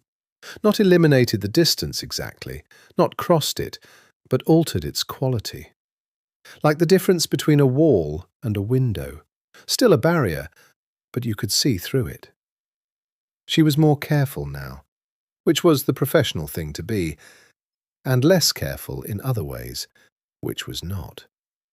On the Thursday of the bad week, when his temperature was running at 38.8 and the antiemetics weren't working well, and he'd been on his back for 6 hours, she sat beside the bed, not at her station, beside the bed, and she talked to him. She talked about small things, about the heat in Miami in October, about how she'd learned to find the breeze off the bay in Overtown when she was small, about the particular quality of light in the city just before a storm. She wasn't sure in the moment whether he was fully conscious or running somewhere between wakefulness and the fever sleep that sometimes took patients at this point in the cycle. But she talked, and his breathing steadied, and the tension in his jaw, always a marker of the pain he didn't disclose, gradually eased. When his temperature broke at midnight and he surfaced back to full wakefulness, he lay for a moment with his eyes on the ceiling. You were talking, he said. Yes. About the bay. Yes. A pause. My grandmother's house in Palermo was above the water. Different water. But the same... He stopped. The same quality of light before a storm. She looked at his face, fever pale, eyes slightly glassy still from the heat of the past hours, but present. There. Whatever there meant for a man who had built himself out of leaving. Tell me about it, she said. He did. He told her about Palermo in a way he hadn't before, not the brief reference she'd gotten that night weeks ago, but something fuller. The hill, the house, the grandmother who had smelled like olive oil and almonds and had taught him to read with one hand and cook with the other, who had told him, and this was the part that caught Sofia, the part that lodged in her chest and stayed, who had told him that the two most important things a man could do were to know what he stood for and to stand for it. She knew what you became, Sofia said. She died before I came to Miami. A pause. She wouldn't have been pleased. But you still kept her principles. He was quiet for a moment. I used them wrong, he said. I knew what I stood for. I stood for the wrong things. He looked at the ceiling. Or the right things for the wrong reasons. She thought about this. She thought about a 19-year-old arriving in Miami with a grandmother's two principles and a set of skills that Miami only wanted one of, and about 23 years of building something that was, from the outside, power, and was, from the inside of this room at 1 in the morning, something more complicated and more sad than power. She didn't say any of that. But she stayed in the chair beside the bed, and after a while his breathing slowed again, real sleep this time, not fever sleep, and she sat with him in the quiet of the room and looked out at the city and thought about standing for things.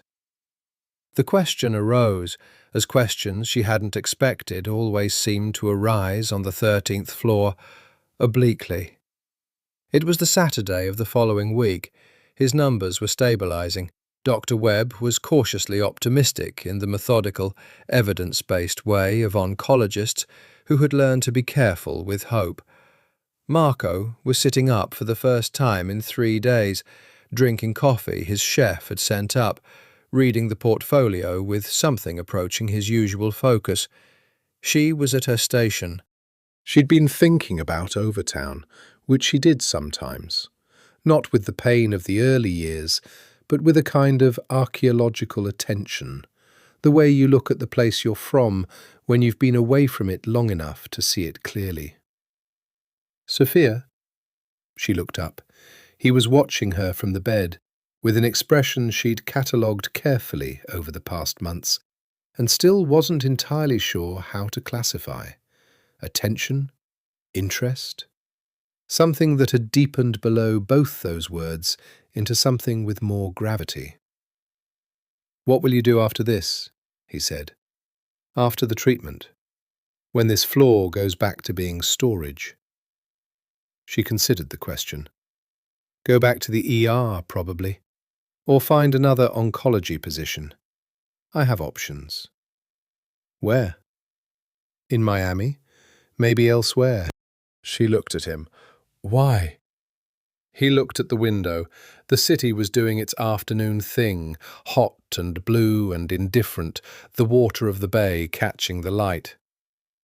I've been thinking about Palermo, he said, about going back. She didn't say anything. The trial is 6 months, he said. Hopkins will manage most of it remotely, with local clinical support. It doesn't have to happen here. No, she agreed, it doesn't. He turned from the window and looked at her. Would you consider going somewhere else, he said, for work? The question was as precisely controlled as everything he did, and as careful, and about 14 times more than what it appeared to be on its surface, and she recognized all of that, and still felt the impact of it somewhere central in her chest. "That depends," she said very carefully, "on what the situation would be." He looked at her for a long moment. "I haven't figured that out yet," he said. "I'm—" A very small pause. "This is new to me." "What is?" "Not knowing the answer before I ask the question." She looked at him. He looked back at her. The city between them and below them did its usual thing, and neither of them acknowledged it. "Get through the trial first," she said. "Then we'll talk about the situation." He nodded. He picked up his coffee. He went back to his portfolio. But there was something different in the room. Something that had been growing in the spaces between conversations and silences and 3 a.m. honesty, and stayed now like heat from a source that didn't go away when you turned from it. She went back to her tablet and pretended to read, and tried to manage the warmth in her chest with the same professional precision she applied to everything else. She was less successful than usual. The attack came on a Wednesday in December. Sofia knew it was December because she'd been thinking earlier that morning about how the light had changed, the way it always did in Miami in winter, not cold, but different, the angle shifting to something more golden, less direct. She'd been thinking about light, and then she was on the floor, and everything became very different. It happened fast. That was the thing about violence. She'd learned this in the ER, in the aftermath of violence, in the bodies and the accounts. It happened fast. And then the slow part came after. And the slow part was worse. She heard the elevator. She heard the doors. She heard something that was not the sound of the guard's footsteps, because she'd learnt the sound of those, their specific weight and rhythm, the way they shifted from the day guard to the night rotation. This was different. More footsteps, and then voices, too many, and then the sound she hadn't heard before, but recognized immediately from somewhere below conscious understanding. Gunfire. The door to Marco's room was closed. She had been at the nurse's station doing her end-of-shift charting, and was on her feet before the first shot fully registered. The corridor was, she assessed it in the 1 second she had before everything accelerated, occupied by people who should not have been there. 3 of them at minimum, coming from the elevator end. The door to the patient room on the opposite side of the corridor, a secondary patient, a minor procedure recovery, a young man named Daniel who had been resting and who absolutely should not become collateral damage, was open. She moved. She reached the doorway in 3 steps and put herself in it, pushing Daniel back and down, and the thing that hit her wasn't a bullet. She understood this later, after everything, when she had time to understand things. It was a man's body, weight and momentum, because someone had swung something, because there was a struggle in the corridor that she had not fully accounted for. And her left shoulder and side hit the door frame at an angle that sent white light across her vision and took her off her feet. She did not lose consciousness. She was very clear on this later. She did not lose consciousness. She stayed on the floor in the doorway of Daniel's room, and she was aware of the corridor and aware of Daniel behind her saying, "Oh God, in a loop, and aware of the sound of things happening in the corridor that she was not watching because she'd been trained to stay low and stay still in situations she couldn't control. And then she was aware of a different kind of silence. Marco had heard the elevator. He had heard the elevator because he had been trained, a long time ago, in a version of himself that was less tired and not ill, to hear the specific sounds that were wrong in any environment he was in. And the elevator at this hour, with this number of people in it, was wrong. He had been out of the bed before the first sound. There was a gun in the bedside table. He had not mentioned this to Sofia. She probably knew it was there. She went through his drawers sometimes during routine checks, and she was not a woman who missed things.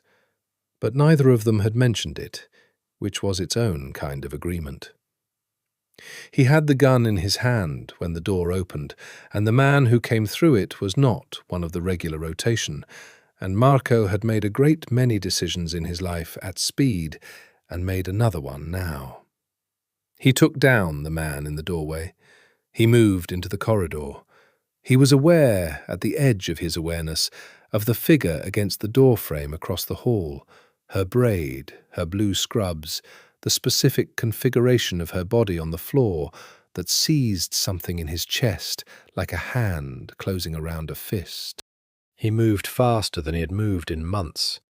There were two more, who dealt with them with the particular efficiency of a man who had learned these skills young and had not entirely lost them, regardless of what the leukemia had taken. And then the corridor was still, and the guards from the stairwell were coming through. They'd come from below, he understood. The attack had been designed to neutralize the floor guard first, and the corridor was full of people who were on his side of this, and also full of noise and light and the particular chaos of aftermath. He went to her first. He went to her before he checked his own people, before he assessed the situation, before he did any of the things that 23 years of running an empire had trained him to do. He went to her, and he dropped to one knee beside her in the corridor, and he put his hand on her face and said her name.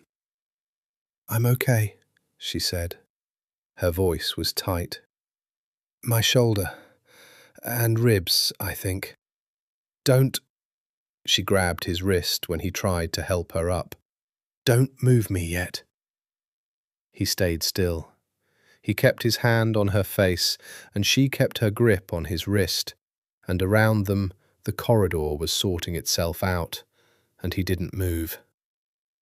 "You're shaking," she said. He looked at his hand on her face. She was right. His hands, which had held a gun 15 minutes ago without trembling, were shaking. "I know," he said. "Are you—" "I'm fine." He wasn't thinking about himself. He was thinking about the white light of the corridor and her specific body against the doorframe and the hand that had closed around something in his chest and had not yet let go. "Just stay still." "I am staying still."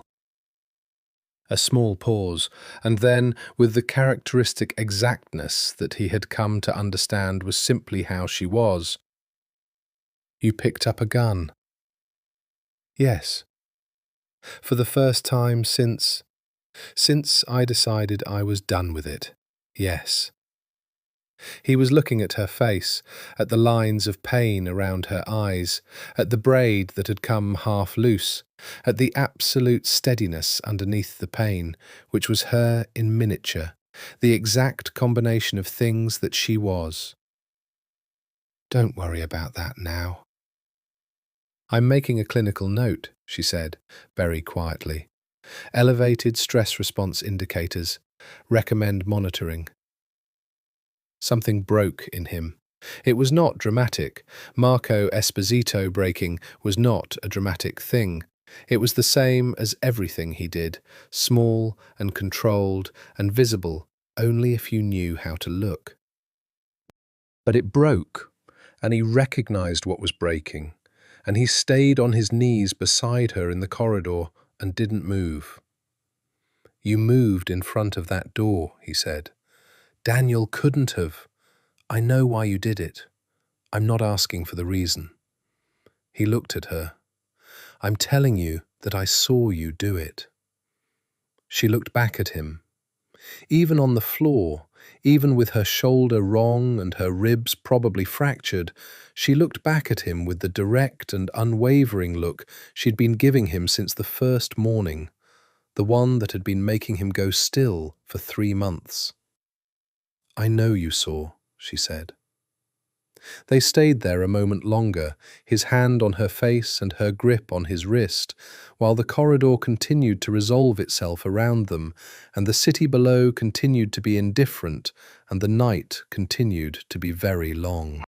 And then he helped her up, carefully, and the EMTs from the downstairs team were there, and he stayed beside her while they worked, and did not move from her side for the rest of the night. Dawn found him in a chair beside her bed. She'd been moved to a secondary room, her shoulder assessed and braced, 2 cracked ribs wrapped, nothing requiring surgery. Reading.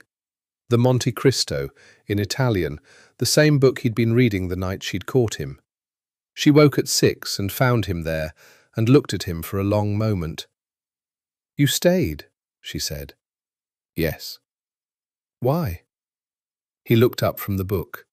The Miami morning was coming up through the window, golden and new, the same way it had come up on the first morning she'd stepped off the elevator 3 months ago.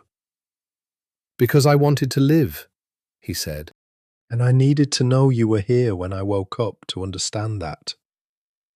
She looked at him.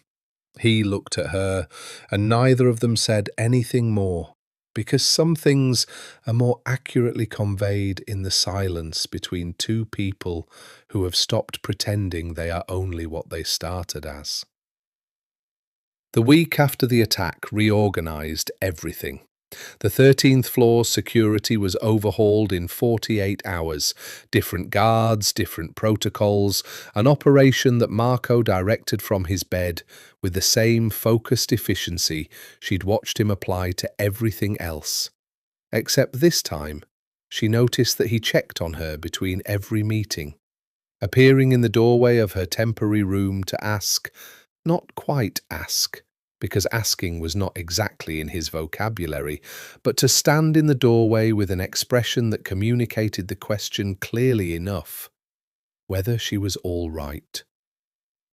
She was, broadly. The ribs hurt in a way she managed, with the usual clinical pragmatism, and her shoulder was painful, but healing. And she'd been assigned light duties for the week by Dr. Vasquez, who had been characteristically composed about the attack, while also being, Sofia noticed, the most shaken Sofia had ever seen her. "This isn't the job you signed up for," Dr. Vasquez said on the Thursday, sitting across from her at the nurses' station. "No," Sofia agreed. "You could leave. The contract has a force majeure clause. No one would fault you." Sofia thought about this seriously, with the attention it deserved. She thought about Daniel in his room, who had gone home the day after the attack and sent flowers to the nurses' station without knowing who specifically to address them to. She thought about the corridor and the doorframe and her shoulder against it. She thought about a man in a chair at dawn with a book in his hands and the city coming up gold through the window. "I'm not leaving," she said. Dr. Vasquez looked at her for a moment. "I know," she said. And there was something in her voice that was not quite approval and not quite warning, but was in the vicinity of both. Marco dealt with the traitors in the way Sofia didn't ask about and didn't need to be told about, because the information came through in pieces she assembled without seeking.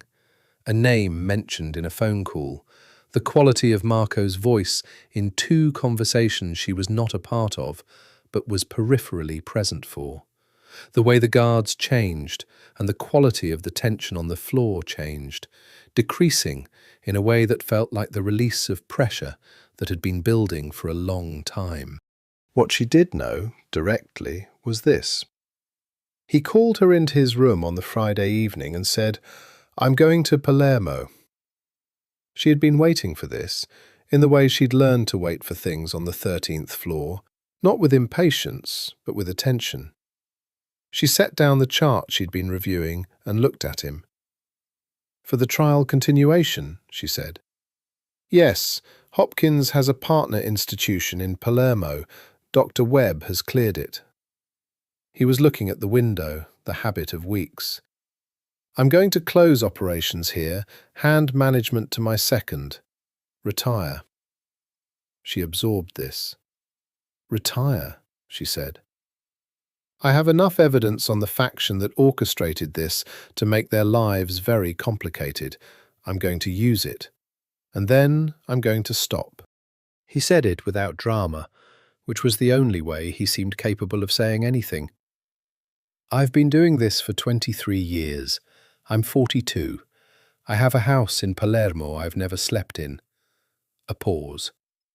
"And it turns out I'd like to." She was quiet. "I need to ask you something," he said. "Ask." He turned from the window. He looked at her with the full weight of his careful, dark attention, which she'd been receiving for 3 months now and had still not entirely adapted to. "Would you come?" he said. "To Palermo." As... A pause, and she watched him navigate something that was genuinely new for him. The visible work of a man asking something he didn't know the outcome of. "There are medical facilities. There's a clinic that partners with Hopkins. I would need ongoing nursing support through the remainder of the trial."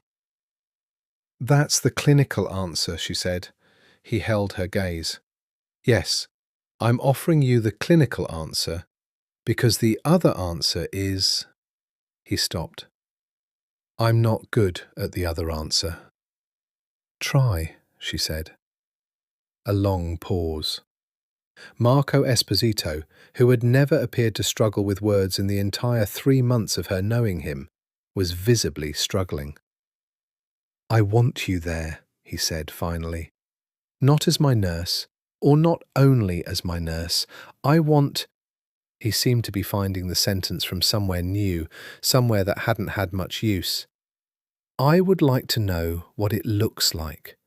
The hill above the water. With you there." The room was very quiet. "You're not asking me to be something," she said slowly, feeling out the words. "You're asking me to choose to be there." "Yes. There's a difference. I know. I'm trying to..." The near amusement flickered. "I'm trying to do this correctly. I have little experience with correctly." She looked at him. She thought about Overtown and her father and the envelope of receipts and the syringe she'd set down. She thought about 3 months of the honest grammar of nights. She thought about a hand on her face in a corridor and "I wanted to live," said to a window at dawn.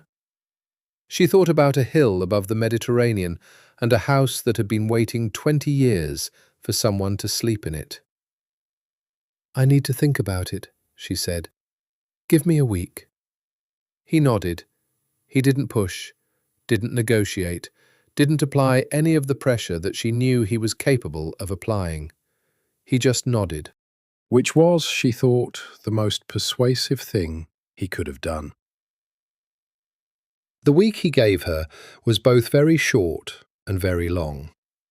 She went through it the way she went through difficult things, methodically, honestly, without letting herself avoid the parts that were hard. She made a list, which was something she did when she was trying to think clearly. Pros and cons, practical and otherwise. She looked at the list, and then she put it away, because it told her the things she already knew, and none of the things she needed to understand. What she needed to understand was whether she was making a choice or being pulled. The distinction mattered to her. It mattered in the specific way that things matter when you've spent your whole life in motion, studying, working, building, always forward, always the next thing, And you've learned the difference between moving towards something and being carried by a current that runs faster than your ability to swim against it. She was not afraid of Marco. She'd been surprised by this over the past months, that the man who carried the weight of the things he'd done, who existed in the world with the particular gravity of someone who had made a great many choices and lived with all of them, did not make her afraid.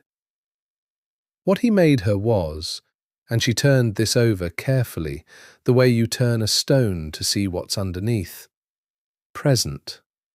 More present in a room with him than she'd been in most rooms with most people.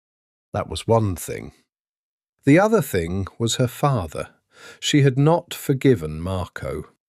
She'd told him that, and it was still true, and she didn't expect it to become untrue in any simple or easy way. Forgiveness, real forgiveness, the kind that meant something, was a long process, and she was at the very beginning of it, and she had no idea where the path went or what it looked like at the end. But she had made a decision, sometime in the week he gave her, that she was not willing to let her father's death be the defining boundary of her life. That choosing to stay in Miami and not go to Palermo because of what happened in 2005 would be letting that old wound make her choices, and she had never let wounds make her choices. She'd made them herself, with her eyes open, for better or worse. She was a nurse who had run toward the difficult thing her whole career. She was a woman who had climbed out of Overtown and built something with her hands and refused to fall. She was not going to stand at the edge of something real and choose the comfortable distance because the alternative was complicated. She also called her friend from Hopkins on the Wednesday of the week and asked about the medical landscape in Palermo. Her friend laughed. "Of course you're going to Italy," she said. "I'm not surprised. I haven't decided anything." "You've already decided. You're just doing the research." A pause. "The clinical partner in Palermo is excellent. If your patient is continuing the trial, it's a workable situation. And," a hint of something warmer in her voice, "Palermo is extraordinary. You should go for you, regardless of everything else." Sofia thought about this. She thought about it while she finished the week on the 13th floor, doing her job, monitoring Marco's response to the new protocol, which was, Dr. Webb noted with his careful brand of optimism, encouraging, and being in the room with him and saying almost nothing about the decision she was working through. He didn't ask.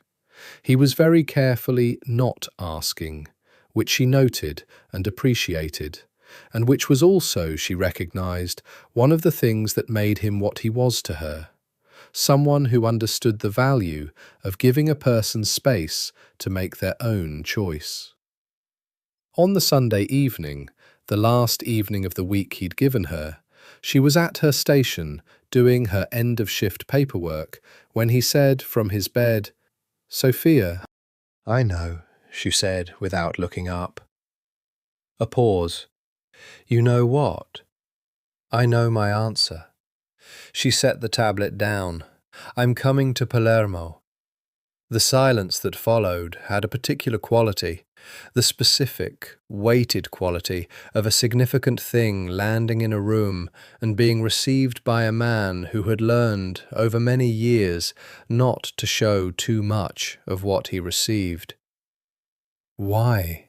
he said. She looked at him across the room. "Because it's my choice," she said. "Not because you asked me, not because of everything that's happened, because I looked at all of it, including the parts that are hard and the parts I haven't worked through yet, and I decided that I wanted to be there, that I wanted to see what it looks like, the hill above the water." A pause. "With you there." He was quiet for a long moment. "Okay," he said, in the voice he used for things that were not small, even when they were said small. "Okay," she said, and went back to her paperwork, and the city outside did its usual thing, and the room held something new, warm and quiet, and there. They left Miami on a Thursday morning in January on a private flight out of Opa-locka Executive Airport, which was not the kind of departure most people associated with someone like Marco Esposito. There was no motorcade, no extensive entourage. 2 guards, the ones he trusted, the ones who'd been on the floor since before the attack and had earned their positions through the simple arithmetic of who was still standing after everything was over. Dr. Webb, who would accompany them for the first leg and establish the handover with the Palermo Clinic, and Sofia, who had packed her life into 2 suitcases and a carry-on with the same methodical efficiency she brought to everything. She'd given her apartment keys to a friend who was looking for a sublet. She'd transferred her ER credentials and filed her leave documents. She'd had one long phone call with the charge nurse at her previous unit, who had listened to everything Sofia said and then responded, "He must be something." Sofia had thought about this for a moment and said, "He's complicated." That's not a denial, baby. At the airport, Marco was quieter than usual, which was saying something. He moved through the process of boarding, the car, the tarmac, the stairs, with a particular quality of focus, as though he was accounting for something. She watched him from a slight distance, the way she watched everything, and identified what it was in the set of his shoulders and the direction of his gaze. He was looking at the city. Miami, receding. The skyline in the January morning, the bay glittering behind the terminal, the particular blue of the Florida sky that was unlike any other blue in the world. He was looking at it the way you look at something you're leaving. She stood beside him on the tarmac for a moment. "You're really going," she said, not a question. "Yes." He kept looking at the skyline. "I built everything here. 23 years. I built—" He stopped.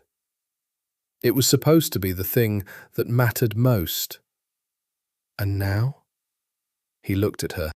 The morning light caught his face at the same angle it had caught it that first morning on the floor, when she'd walked in and he'd been watching the city from his bed, and she'd thought, "He looks like what he is after something has been taken from him." He still looked like that. But the something was different now. The thing that had been taken was the illness and the pretense and the particular version of himself that had been built at the cost of other things. What was left was, she searched for the word, more. Stripped of the performance, he was more than the performance had been. "Now," he said, "I want to know what the rest looks like." She nodded.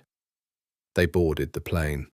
The flight was 9 hours, and she slept for 4 of them, which was a thing she rarely did on planes, and which told her something about where she was in the process of managing this new thing, which was, she was tired of managing it, and she was instead simply being in it. She woke to find Marco awake across the aisle, reading. The cabin was quiet. The guards were in the rear section. Dr. Webb was asleep. The attendant was visible through the galley curtain. Marco looked up when she shifted. In the low light of the cabin, with the Atlantic outside the windows and Italy still several hours away, he looked not young, not innocent, not any of the soft things that would have been wrong for him. He looked at rest, in a way she had not seen in 3 months in the hospital room, as though the altitude and the distance from Miami had removed something he'd been carrying, or loosened it, the way a knot loosens when tension is released. "You were asleep," he said. "I know. I'm awake now." She stretched carefully. The ribs were almost healed, the shoulder better. "What are you reading?" He held up the book, a different one this time, Lampedusa, the Leopard, in Italian. "Appropriate," she said. "I thought so." He set it down on his knee. "When we arrive," he paused, "I want to warn you. The house has been managed by a caretaker. It will need—" Another pause, and she understood he was navigating something that was not entirely practical. "It may need work." "Most things do," she said. He looked at her. "We'll figure it out," she said. "That's what you do with things that need work." The light outside the windows was changing. The pale, flat light of mid-ocean, still dark toward the east where Italy waited. They would see the coast of Sicily in the morning. "Sofia," he said. "What?" He was quiet for a moment, looking at the book in his hands. "I don't know how to be this," he said. "This version of things. I know how to be useful to people in specific ways. I know how to manage things and build things and make decisions. I don't know how to—" He gestured, and the gesture encompassed the plain and the Atlantic and the future, which was something neither of them had talked about in specific terms. "Neither do I," she said. "I know how to work. I know how to take care of things. I don't know how to—" She looked out the window at the dark Atlantic. "Let's just go to the house first." He nodded. He picked up his book. They flew east through the night, and the dark water moved below them, and neither of them needed to say anything else. Sicily arrived the way she'd been told it would, and also nothing like she'd been told. The light. She'd heard about the light in Sicily. Everyone who'd been there mentioned it, usually with the slightly dazed expression of someone who had tried to describe a colour they didn't have a word for. She understood it now. It was not warm, not golden, not the tropical brightness of Miami. It was clear, clear in a way that made edges exact and colours honest. A light that had been doing the same thing for thousands of years and had not been in any particular hurry about any of it. They came in over the coast at dawn, the plane banking south over the Tyrrhenian Sea, and Sofia pressed her face to the oval window and watched Sicily come up out of the water. The dark mass of the interior mountains, the long curve of the northern coast, the city of Palermo spreading from the water up into the hills like something that had grown there rather than been built. She felt Marco watching her watch it. "It's real," she said, without turning from the window. "Yes," he said. "In photographs it looks like paintings. I thought it was the filter." "It's not the filter." She turned. He was watching her with the expression she'd stopped trying to classify and had started simply receiving, the one that was careful and deep, and somehow both of those things at once. He was looking at her, looking at his city, and whatever it meant to him to bring her here was visible in that expression in a way that didn't need to be verbalized. The car from the airport wound through Palermo's morning, through streets that were narrow and ancient and alive with the particular energy of a city that had been invaded by everyone and belonged to itself, and up through the residential hills toward the north. And Sofia watched everything with the hungry attention of someone arriving somewhere new that feels inexplicably, not entirely, unfamiliar. The house was at the top of a hill. She'd imagined it, a little, from the way he'd described it, the view, the grandmother's house nearby, Long since gone, he'd told her, but the orientation was the same. The Mediterranean visible beyond the city and the harbour. What she hadn't imagined was the house itself. It was not enormous. That was the first thing. She'd expected, given what he was, the scale of a palazzo, or at least a villa with the proportions of a statement. What she got was a house that was large in a human way, 2 stories of pale stone, with wrought iron balconies and green shutters, and a terrace that opened from the main floor toward the view. It looked like it had been there for 100 years, and planned to be there for 100 more. The caretaker, an elderly man named Giuseppe, who had been managing the property for 15 years, who shook Marco's hand with the particular warmth of old loyalty, and looked at Sofia with the open appraisal of someone who had been waiting to see who Marco Esposito would eventually bring here, had aired the rooms and filled the kitchen with basics and put fresh linen on all the beds. The front door opened onto a tiled entrance hall, cool and dim, smelling of stone and lemon, and something floral she couldn't identify. The rooms beyond were furnished with the restrained good taste of someone who had known how to buy beautiful things and had not overused the knowledge. A long table in the dining room, sofas in a sitting room, a kitchen with a wood-burning stove and copper pans hanging from a rack. On the second floor, the main bedroom had a balcony. The balcony had the view. She stood on it in the morning light and looked at the city below and the harbour beyond it, and the Mediterranean beyond that, flat and ancient and blue, in a way that was not like any blue she'd ever seen before. And she stayed there until she heard Marco behind her.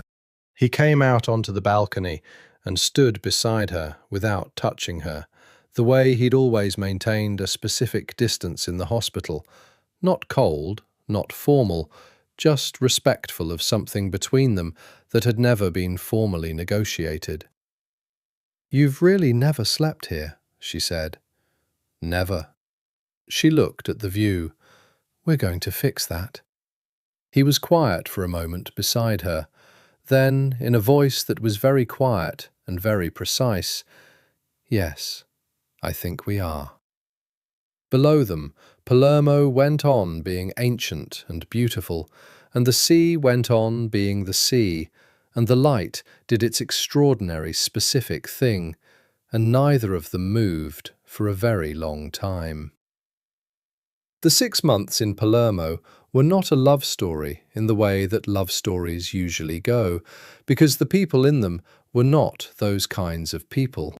They were 2 people who had spent 3 months learning each other in the stripped-back honesty of a hospital room, and who were now in a house above the Mediterranean with 6 months of medical treatment still between them and whatever came after, and who were navigating all of it the way they navigated everything. Carefully, honestly, without a great deal of ceremony. The medical situation structured the time. Marco had appointments at the Palermo clinic 3 times a week, a smaller, quieter version of the Hopkins protocol, managed by a specialist named Dr. Fontana, who reminded Sofia of a more relaxed Dr. Webb, and who seemed, within the first 2 appointments, to have taken the measure of what was happening between his patient and the nurse who accompanied him everywhere, and had decided that it was none of his business, and also excellent for patient motivation. The treatment was working. The numbers, which Sofia had been reading for months with the precise attention of someone who understood what they meant and what they cost, were moving in the right direction. Not quickly, not dramatically. Marco's body was not young and had been through a great deal, and the treatment was demanding, but steadily, in the methodical way that good things sometimes happened, 1 test at a time. She was working too. Dr. Fontana had a practice attached to the clinic that needed a skilled nurse with oncology experience, and the question of whether she spoke Italian had been answered when she'd responded to a patient intake question in Sicilian dialect, which she'd picked up with alarming speed in the first 3 weeks. And Dr. Fontana had hired her on the spot with the enthusiasm of someone who had needed her before she arrived. So the days developed their own shape. She went to the clinic in the mornings at 8, walking the hill to the clinic with the particular pleasure of someone who had spent years in a car or a bus or a hospital elevator and was now in a place where walking was possible and worth doing. She came back at noon, or at 1, or at 2, depending on the day's cases. She brought food from the market sometimes, the market at Ballarò, which was one of the wonders of the world, all raw colour and noise, and the specific smell of citrus and fish and spice. And she cooked, which was something she hadn't done in years and discovered she'd missed. Marco worked. She'd known he would. Had known that retirement for a man like him would not mean inactivity, but would mean something different. The transfer of focus from an empire to something smaller and more selected. He was consulting. He was managing investments, the legitimate ones, which were more extensive than she'd realized, and he was, slowly, beginning to make choices about the version of himself that came after everything else. In the evenings, they were in the house together. This was the part she had not had a template for, and the part that turned out to be the most defining. They cooked together, sometimes. More accurately, she cooked, and he was in the kitchen, being in her way, with the specific quality of someone who was trying not to be in the way, but was interested in everything she was doing. He learned gradually. She taught him things about cooking that his chef had apparently never offered to teach him, because his chef was too professional to let him near the stove, and he was a good student, which did not surprise her. They read in the evenings, him in the chair by the sitting-room window with whatever he was reading. He went through books with the same focus he brought to everything, her on the sofa with her feet tucked under her and the Sicilian light going golden through the shutters. Sometimes they talked.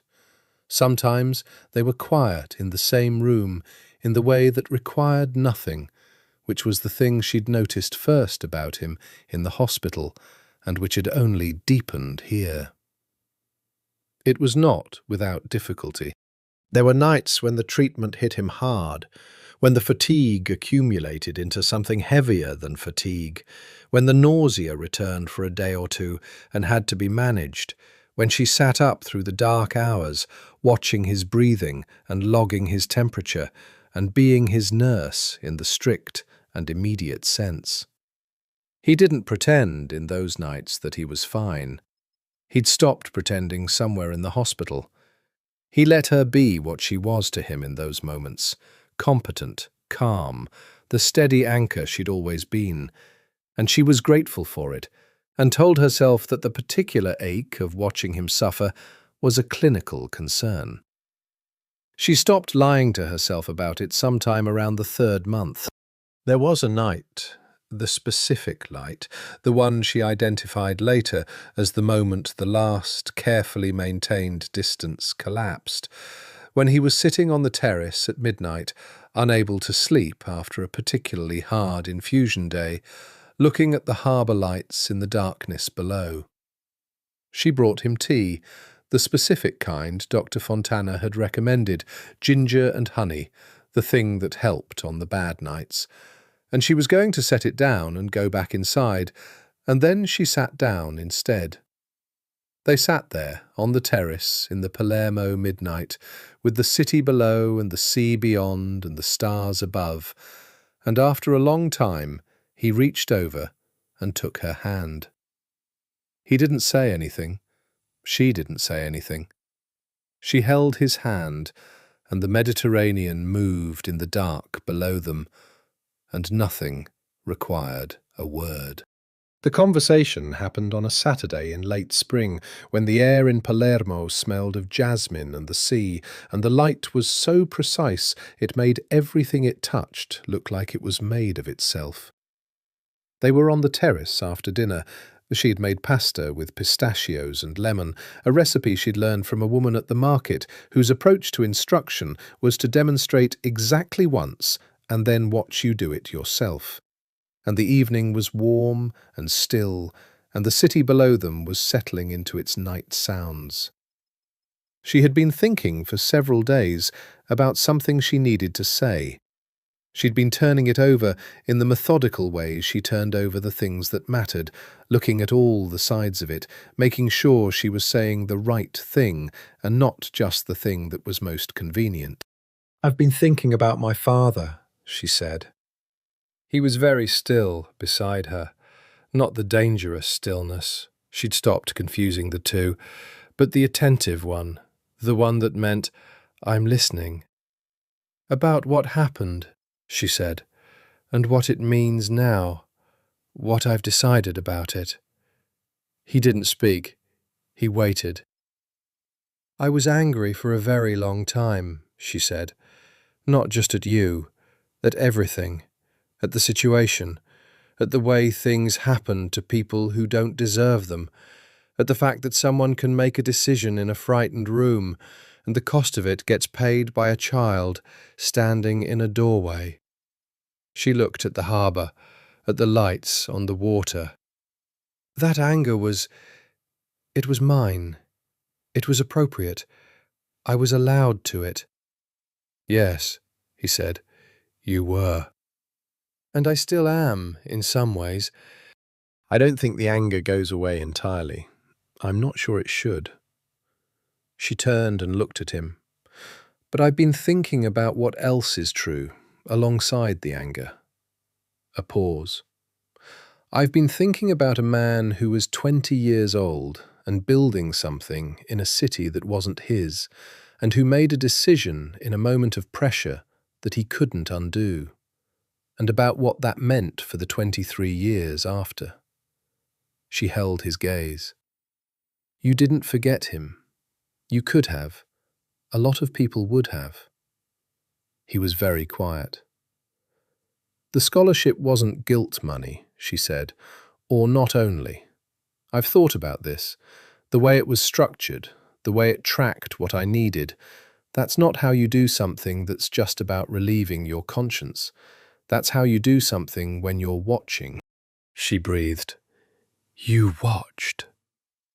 "Yes," he said, and it landed heavy in the night air. "I don't know what to do with that," she said honestly, "but I'm not going to pretend it doesn't mean something." She looked at the water. "I'm not forgiving you, Marco. I don't think forgiveness works the way people say it does, like a door that opens once and everything on the other side is different. I think it's more like," she searched for the word, "like a long road, and I'm on it.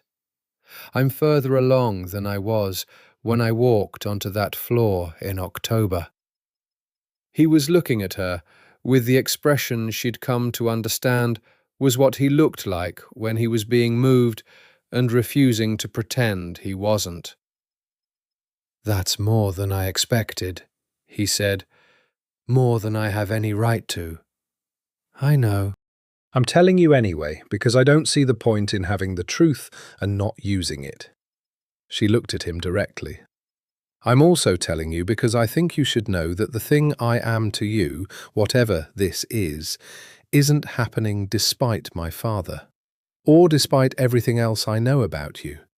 It's happening with all of it in the room, with my eyes open." He was quiet for a long time. "Sophia," he said finally. "What?" He stopped, started again. "I have never been Another stop, and she could see him working for it, the man who had 23 years of managing everything from behind the controlled surface of himself, reaching for something that didn't have a controlled surface. "Afraid," he said. "I have never been afraid of very many things. I've managed my whole life by eliminating the things that could make me afraid." And then he looked at her. "And then you walked into a room and did not look away from me, and I found that I was afraid of something very specific." "What?" she said quietly. "Of what it would mean if you left." The night was very still around them. "I'm not leaving," she said. He looked at her. "I chose to be here," she said. "I keep choosing it. That's what you need to understand about me. I don't do things by accident. I don't end up somewhere I didn't decide to go." She held his gaze. "I decided." He reached across the table and took her hand. The same gesture from the terrace at midnight, the same simple directness. And this time she turned her hand and held his back, and looked at him, and told him with her eyes what she'd already said with her words. "I'm here. I see you. I'm choosing this." He raised her hand to his mouth and pressed his lips to her knuckles, and it was not the gesture of a powerful man asserting possession. It was the gesture of a man receiving something he hadn't been sure he was allowed to want. "Thank you," he said. "Don't thank me," she said. "Just make me coffee in the morning." The very small sound of his laugh, real laughter, rare and unguarded, went out into the Palermo night and dissolved into the jasmine-scented air, and neither of them said anything else for a long time, and the stars above them continued doing their ancient thing. The discharge came in August. Dr. Fontana delivered it with the particular satisfaction of a physician who has watched something improbable happen methodically and over time. The word remission first, then, a month later, the fuller and more certain word complete. Marco received it the way he received everything, with the controlled composure of a man who had decided not to show too much of what he received. Except that Sofia was there when Fontana said it, and she was standing close enough to see what happened to his face in the fraction of a second before the composure came back up. It looked like a rival, like a man who had been travelling for a very long time and had just recognized for the first time where he was. She did not say anything. She put her hand on his arm, just her hand. Just that. And he put his hand over it and squeezed once. And that was all. And it was entirely sufficient. They walked home from the clinic up the hill, the walk she'd taken hundreds of times in 6 months, past the market and the Baroque churches and the narrow streets where cats lived on the steps of ancient buildings. And the August light was doing what Sicilian August light did, which was to make everything it touched so present and exact and real that there was no possibility of avoiding it. They didn't talk until they reached the terrace. Then Marco stood at the railing and looked at the harbour for a long time. "I didn't believe I'd get here," he said. "I know," Sofia said. "I could tell." "When did you start believing it?" She thought about this seriously. "When you let me handle Rinaldi," she said. "Before that, you kept everything controlled. You managed everyone around you, including your own treatment. When you handed me that decision, I thought, he's doing the thing people do when they want to live. He's letting someone else in." He turned from the railing. He looked at her with the full weight of his attention, which had not diminished at all. She'd thought, maybe, that the treatment, the discharge, the resolution of the immediate crisis would ease it. It hadn't. If anything, it was more present, the way things are when they no longer have to be hidden. "I want to tell you something," he said. "Tell me." "I've done things in my life that I can't undo." He said it looking at her, not away, never away when it mattered. "I'm not going to spend the rest of my life performing penance for them. I don't think that's what's owed. But I'm also not going to pretend they're nothing." A pause. "I want to do something with what's left that doesn't continue the cost, that isn't costing other people." She nodded. She was listening very carefully. "I don't know what that looks like yet," he said. "I know it's in Palermo. I know it involves this house." He looked at her. "I know it involves you, if you'll continue to decide to be here." "I'll keep deciding," she said. "Then I'll keep—" He stopped. He was working for it again, the sentence that came from the new place, and she waited. "I'll keep trying to be what you can look at without regret." The city below them made its sounds, the afternoon sounds of Palermo, traffic and voices and the distant bells of a church, and the light went gold and long across the terrace, and she looked at this man who was standing in his own life for what she thought might be the first time, trying to do the thing the grandmother in Palermo had told him: know what you stand for, and stand for it. "You're already something I don't regret," she said. He breathed. "Come here," she said, because she was done letting him stand there alone with something that didn't require distance. He crossed the terrace, and she took his face in her hands, the same hands that had held syringe and chart and his wrist in a corridor, and she looked at him, and he looked at her, and neither of them looked away. She kissed him.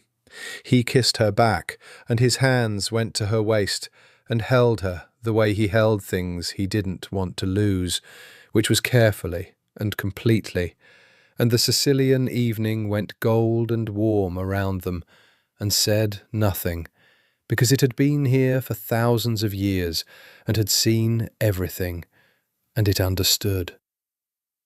The most surprising thing about the life they built was how ordinary it was. Not small. There was nothing small about the house on the hill, or the view of the sea, or the accumulated weight of everything they were to each other, but ordinary in the way that good things are ordinary. The rhythm of daily life, so particular and specific that it became its own country, with its own language and customs and private textures.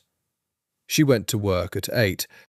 The clinic had given her a full-time position in October, when it became clear she was staying, and she'd built, over the months, the kind of relationships with her patients that she'd always been best at, the honest, skilled, present kind. She was good at her work here, the way she'd been good at it in Miami, but with something added, the unhurriedness of a place that didn't operate on emergency department time, where people stayed long enough for you to know them. He made coffee in the mornings. This was the detail she hadn't anticipated, and which turned out to be one of the daily things that most precisely communicated what had changed. Marco Esposito, who had been served by a personal chef for 11 years and who had never expressed an interest in domestic labour of any kind, had developed, she had watched this happen over the winter, gradually, with the same focused attention he brought to learning anything, a precise and unironic engagement with the mocha pot on the stovetop. He researched the coffee. He ordered specific beans from a roaster in Naples. He had a method, the grind, the tamp, the heat, the specific quality of the first hiss of the pot. and he applied the method with the focused concentration of someone who had decided that this small thing was worth doing correctly. Every morning when she came downstairs, the coffee was on the kitchen counter, exactly as she liked it, not sweet, short, strong, with a small glass of water beside it. He never asked if she wanted it. He made it, and it was there, and she drank it. And they stood in the kitchen in the morning light with their coffee and talked or didn't, and it was the most domestic and the most radical thing she'd ever experienced, and she loved it. The word love had arrived sometime in the winter without announcing itself, the way real things sometimes did, not with the drama of a declaration, but simply already there when you looked. She hadn't said it yet. Neither had he. This was also, she thought, very them. The honesty between them was real and deep, but it moved at its own pace, and neither of them pushed. He called Miami in November. She knew about it. He told her he was going to, and she was at work when it happened, which was probably the right way. He called his second and gave the final instructions. The evidence from the internal faction had been delivered to the right places. The organizations that had been watching for it had been very grateful, and the succession plan he'd been quietly running for the past year was complete. He was out. When she came home that evening, he was on the terrace with a glass of wine, looking at the water. She sat down beside him. "How does it feel?" she said. He thought about it. He always thought seriously when she asked him something. "Like putting down something heavy," he said, "that you've been carrying so long, you forgot it was heavy." A pause. "And like grief, that was also there." "Grief for what?" "For what I built, for what it cost." He looked at the wine in the glass. "For all the years of being very good at something that I should have questioned more and didn't." She looked at the water. "Grief is appropriate," she said. "It doesn't mean you did the wrong thing now." "No," he agreed. "It just means it was real." They sat in the evening air for a while. "There's something I want to do," he said eventually, "in Overtown. An investment, anonymous, a community centre, the kind of place that has a medical clinic attached and after-school programs." He looked at her sideways. "I wanted to ask if you thought it was the right kind of thing." She thought about Overtown, about the streets she'd walked and the friends she'd had and the tyre repair shop below the apartment and the particular quality of light in the evenings there, about what it had needed, then and now. "Yes," she said, "that's the right kind of thing." He nodded. He went back to looking at the water. She put her hand on his arm and left it there. "Marco," she said. "What?" "I love you." The evening went very still. He turned and looked at her, and she looked back at him, and what was in his face was the most unguarded thing she'd seen there, which was saying something after everything. "I know," he said. "I've known for a while." "Say it." A pause. "Sofia." "Marco." The near laugh in his eyes, and then something deeper behind it, the thing that had been growing for a year, the thing that had been in the hospital room and on the terrace and in the kitchen with the mocha pot and in the Palermo nights when she held his hand in the dark. "I love you," he said. I don't have a more elegant way of saying it than that." "That was elegant enough," she said. He pulled her toward him, and she went, and his arm went around her, and they sat in the Palermo evening with the city below them and the sea beyond that, and the ordinary, extraordinary life they had built continued doing what it did. There were still hard nights. She had known there would be. Dr. Webb had told her. Dr. Fontana had told her. The research was very clear on this, and she'd known it in the way you know things before you know them in your body, which is to say, incompletely. The after-effects of chemotherapy were not a clean ending. They were a long and variable trail, some weeks better, some weeks worse, the specific combination of fatigue and nerve sensitivity and the occasional nausea that had no predictable trigger. His immune system required monitoring. His blood work required quarterly checks. He had a category of bad nights that were not medically alarming, but were exhausting in a way that was different from ordinary exhaustion. A deep cell-level depletion that no amount of sleep quite fixed. She managed it. That was who she was. It was what she did. And she managed it with the competence and care that had always been hers. But with something added now. The particular attention of someone who managed these things because the person was hers, which was both professionally compromising and entirely non-negotiable. On the bad nights, she would hear him. She'd learned his sleep, the way she'd learned everything else about him, learned the specific change in his breathing that meant he was awake and in discomfort. And she would get up and come to him. She didn't do anything dramatic. She would sit on the edge of the bed or sit beside him if he'd moved to the chair by the window again, and she would hold his hand and say nothing. And sometimes that was enough, and sometimes it wasn't quite enough. But it was what was available, and she'd learned a long time ago that what's available is often exactly sufficient. One night in November, a year after the 13th floor, just past the anniversary of the first day she'd stepped off the elevator and walked toward a door with guards on either side of it, he was awake at 3 a.m., and she was sitting beside him in the dark room with the shutters open on the night air, and the stars were doing their thing over the Mediterranean. "Do you ever regret it?" he said. "Coming here?" "No," she said. "Even the hard parts." "The hard parts are part of it," she said. "You don't get to have the real thing and skip the hard parts. That's not how it works." He was quiet for a moment. "I know you're not a good person," she said, or began to say. It was something she'd been carrying, the full version of it, for months. She'd said pieces of it to him in various ways, but not the whole of it. Not the version that came from the deepest part of where she was standing. He turned and looked at her. The starlight caught his face, and the year of good living had done something to him.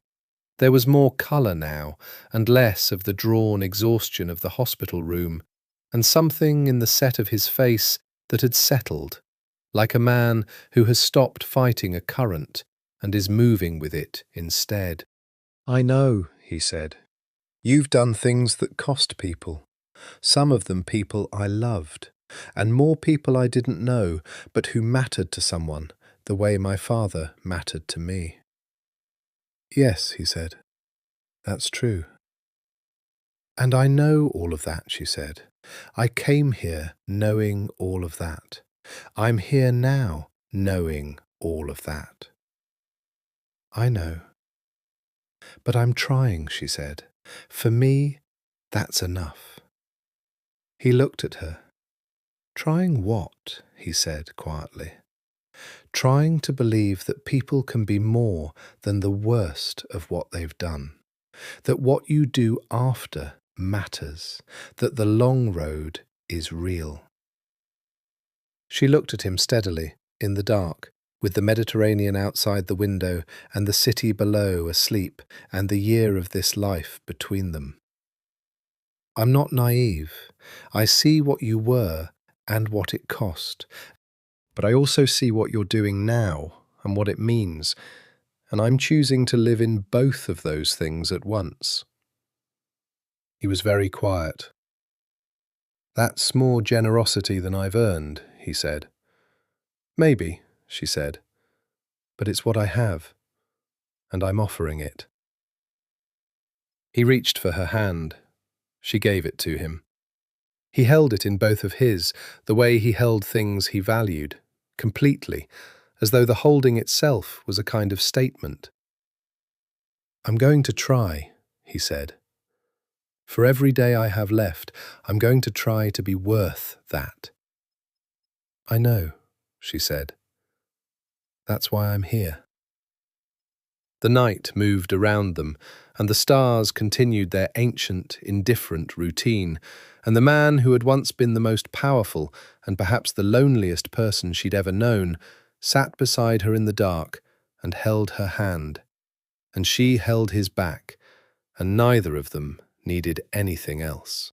The morning she wants to remember, the one she will, she thinks, carry for the rest of her life, the way her father carried the smell of motor oil and came home, is not a dramatic one. It is spring again. A year and a half after Palermo, the house on the hill is theirs in every way it can be. The terrace has a lemon tree in a terracotta pot that she bought at the market on an impulse, and that Marco watered once and then took full responsibility for, which is something she teases him about, and which he accepts with the near expression of a man who has accepted that being teased by someone who loves you is one of the better things a life can contain. The lemon tree is blooming this morning, small white flowers, impossibly fragrant, catching the light that comes through the hills at this hour like something solid. She wakes early. She almost always wakes early, the body's long habit, and he is asleep beside her, which is itself a thing she has not stopped noticing. The man who couldn't sleep, who spent 3 months unable to move between states of consciousness without something pulling him back to wakefulness, who sat at hospital windows at 3 a.m. looking at cities with the exhaustion of someone who had been going forward so long he'd forgotten how to stop. That man, in his own house, in Palermo, in the morning, is asleep. She gets up carefully, not to wake him. She goes downstairs in the thin, early light, and she makes the coffee, with his method, which she has absorbed the way she absorbs most things about him, completely and without deciding to. And she stands in the kitchen with the mocha pot on the stove, and through the kitchen window she can see the terrace and the lemon tree, and beyond it the beginning of the day over the Mediterranean. She is thinking about her patients. The Tuesday schedule has 3 she's been watching closely, and she turns them over in her mind with the attention they deserve, while the coffee hisses and spits and fills the kitchen with its smell. She is thinking about her father. She does this less often than she used to, less with grief, more with the particular quality of memory that comes when loss has had time to become something you carry instead of something that carries you. She thinks about his hands, which were large like Marco's and always warm. She thinks about the way he laughed, from his belly, the way her mother said she'd married him because of the laugh. She thinks about him the way you think about someone who is gone but not forgotten, which is to say, with love, without the hope of undoing it, and with the knowledge that their life mattered and was real and cannot be erased by what happened after. She thinks, I would have wanted him to know I'm all right. And then she thinks, I am all right. The coffee is ready. She pours it, and she hears, from upstairs, the specific change in the house that means he's awake, the shift of weight, the sound of the window being opened to let the morning in. And she pours a second cup. She hears his footsteps on the stairs, the steady, unhurried sound of a man who is no longer in a hurry, who has discovered that arrival is different from forward motion, and that arrival is better. He appears in the kitchen doorway. He's in the grey t-shirt and dark trousers he wears in the mornings before changing for whatever the day requires, and his hair is not yet managed, and she looks at him every morning, and it does the thing she's stopped being surprised by, the thing that happens in her chest when she sees him in an unguarded moment. He looks like himself, the truest version, the one that exists before the careful composure of presentation comes up, and it is not the version she would have seen in any photograph, not the mafia boss, or the powerful man, or the patient, or the person who walked through events that should have broken him. It is just Marco, at 43, in the morning, in his kitchen in Palermo, coming to get his coffee. "Morning," he says. "Morning," she says, and hands him the cup. He takes it. He stands beside her at the kitchen window and looks at the lemon tree on the terrace. And she stands beside him, and they drink their coffee, and the light comes up over the Mediterranean the way it has come up over the Mediterranean every morning since before anyone was alive to see it, and will continue to do after they are both gone. He says, "What's the day like?" She says, "I have the Rossi follow-up at 10 and a new intake at 2. You?" Call with the solicitors in the morning, and Giuseppe wants to discuss the drainage on the north wall. "You should let him fix the drainage." "I know. I want to understand it first." "You want to be involved." "I want to understand what I'm agreeing to." He looks at her sideways. "Is that a problem?" "No," she says. "It's very you." That's an interesting thing to say in a neutral tone. I'm a nurse. We have a neutral tone for everything. The near laugh. God, she loves the near laugh. The thing that lives just beneath the surface of him. The thing that came up slowly over a year and a half and now lives close enough to the surface to be available at any time. "You're not just a nurse," he says. "No," she agrees. "I'm not just a nurse." He looks at her. She looks at him. "You're a lot of things," he says, and the voice is quiet and direct and means all the things he means when his voice does that. "So are you," she says. She meets his gaze. Most of them worth having around. The morning light is doing extraordinary things now, the way Sicilian morning light does extraordinary things, and the lemon tree is doing its business in the fragrance, and below them Palermo is waking up, the bells, the traffic, the sound of a city that has survived everything and will continue to do so. "Sofia," he says. "What?" He looks at her for a moment, and she waits, because she has learned to wait for him, learned the value of letting him arrive at the thing in his own time. "I don't know what I did," he says slowly, "in whatever accounting exists, to get here, to this, to—" He looks at the kitchen and the terrace and the morning and her. "I know what I did wrong. I know the full weight of that. I'm not asking for an equation that makes it come out even, because there isn't one." "No," she says, "there isn't." "But I'm grateful," he says. "I want you to know that, for whatever this is, for you choosing it, for every morning." A pause. "For staying when you didn't have to." She looks at him. "I know you're not a good person," she says. "I know." "I know," he says. "But I'm trying," she says. "For me, that's enough." He's quiet for a moment. And then, "I'm trying too," he says. "Every day." "I know," she says. "I see it." He takes her hand. She gives him hers. They stand at the window in the morning, in the house on the hill above the Mediterranean, with the lemon tree and the ancient light and the city waking below, and they hold on to each other, not desperately, not from fear, but from the deep and ordinary and extraordinary choice of two people who have looked at everything and decided this.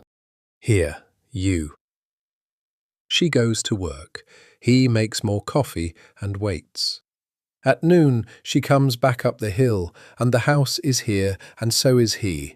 And she walks through the door, and he looks up from whatever he's reading, and that is the whole of it, the whole ordinary, extraordinary thing. And it is, she thinks, watching his face open toward her the way good things open toward light. It is entirely enough. It is more than enough. It is everything. I know you're not a good person. I know. But I'm trying. For me, that's enough. 1 year later. The Overtown Community Centre opened on a Wednesday in March, quietly, without fanfare, in a converted warehouse on the corner of Northwest 7th Avenue. The building had a medical clinic on the ground floor, staffed by 2 rotating physicians and 3 nurses. It had 4 classrooms above and a courtyard in the back with a mural of the Miami skyline painted by a teenager who lived 4 blocks away. The donation was anonymous. The organization running it was a non-profit with a complicated paper trail that led, eventually, to a law firm in Palermo. No one looked that hard. In Palermo, in the house on the hill, Sofia found the newspaper article about the opening on her phone one morning in April, while Marco was in the kitchen doing his deliberate thing with the mocha pot. She looked at the photograph, the ribbon cutting, the smiling faces of the people who would run the clinic, the mural in the courtyard, for a long time. "Marco," she called. He appeared in the kitchen doorway. She held up the phone. He looked at the screen for a moment. Neither of them said anything. After a while, he went back to the coffee. She put her phone down and looked out at the terrace and the lemon tree and the sea beyond. She thought about her father, about motor oil and warm hands and a belly laugh and a canal and a doorway. About 22 years and an envelope of receipts and a syringe set down. About the long road of forgiveness, which is not a door that opens once, but a road you walk every day, and which goes somewhere, and which she is on. She thought, I think he'd know. And then Marco put the coffee on the kitchen table and sat down across from her, and she picked up her cup, and the Palermo morning came in through the windows, and the hill held the house, and the sea held the hill, and the day began.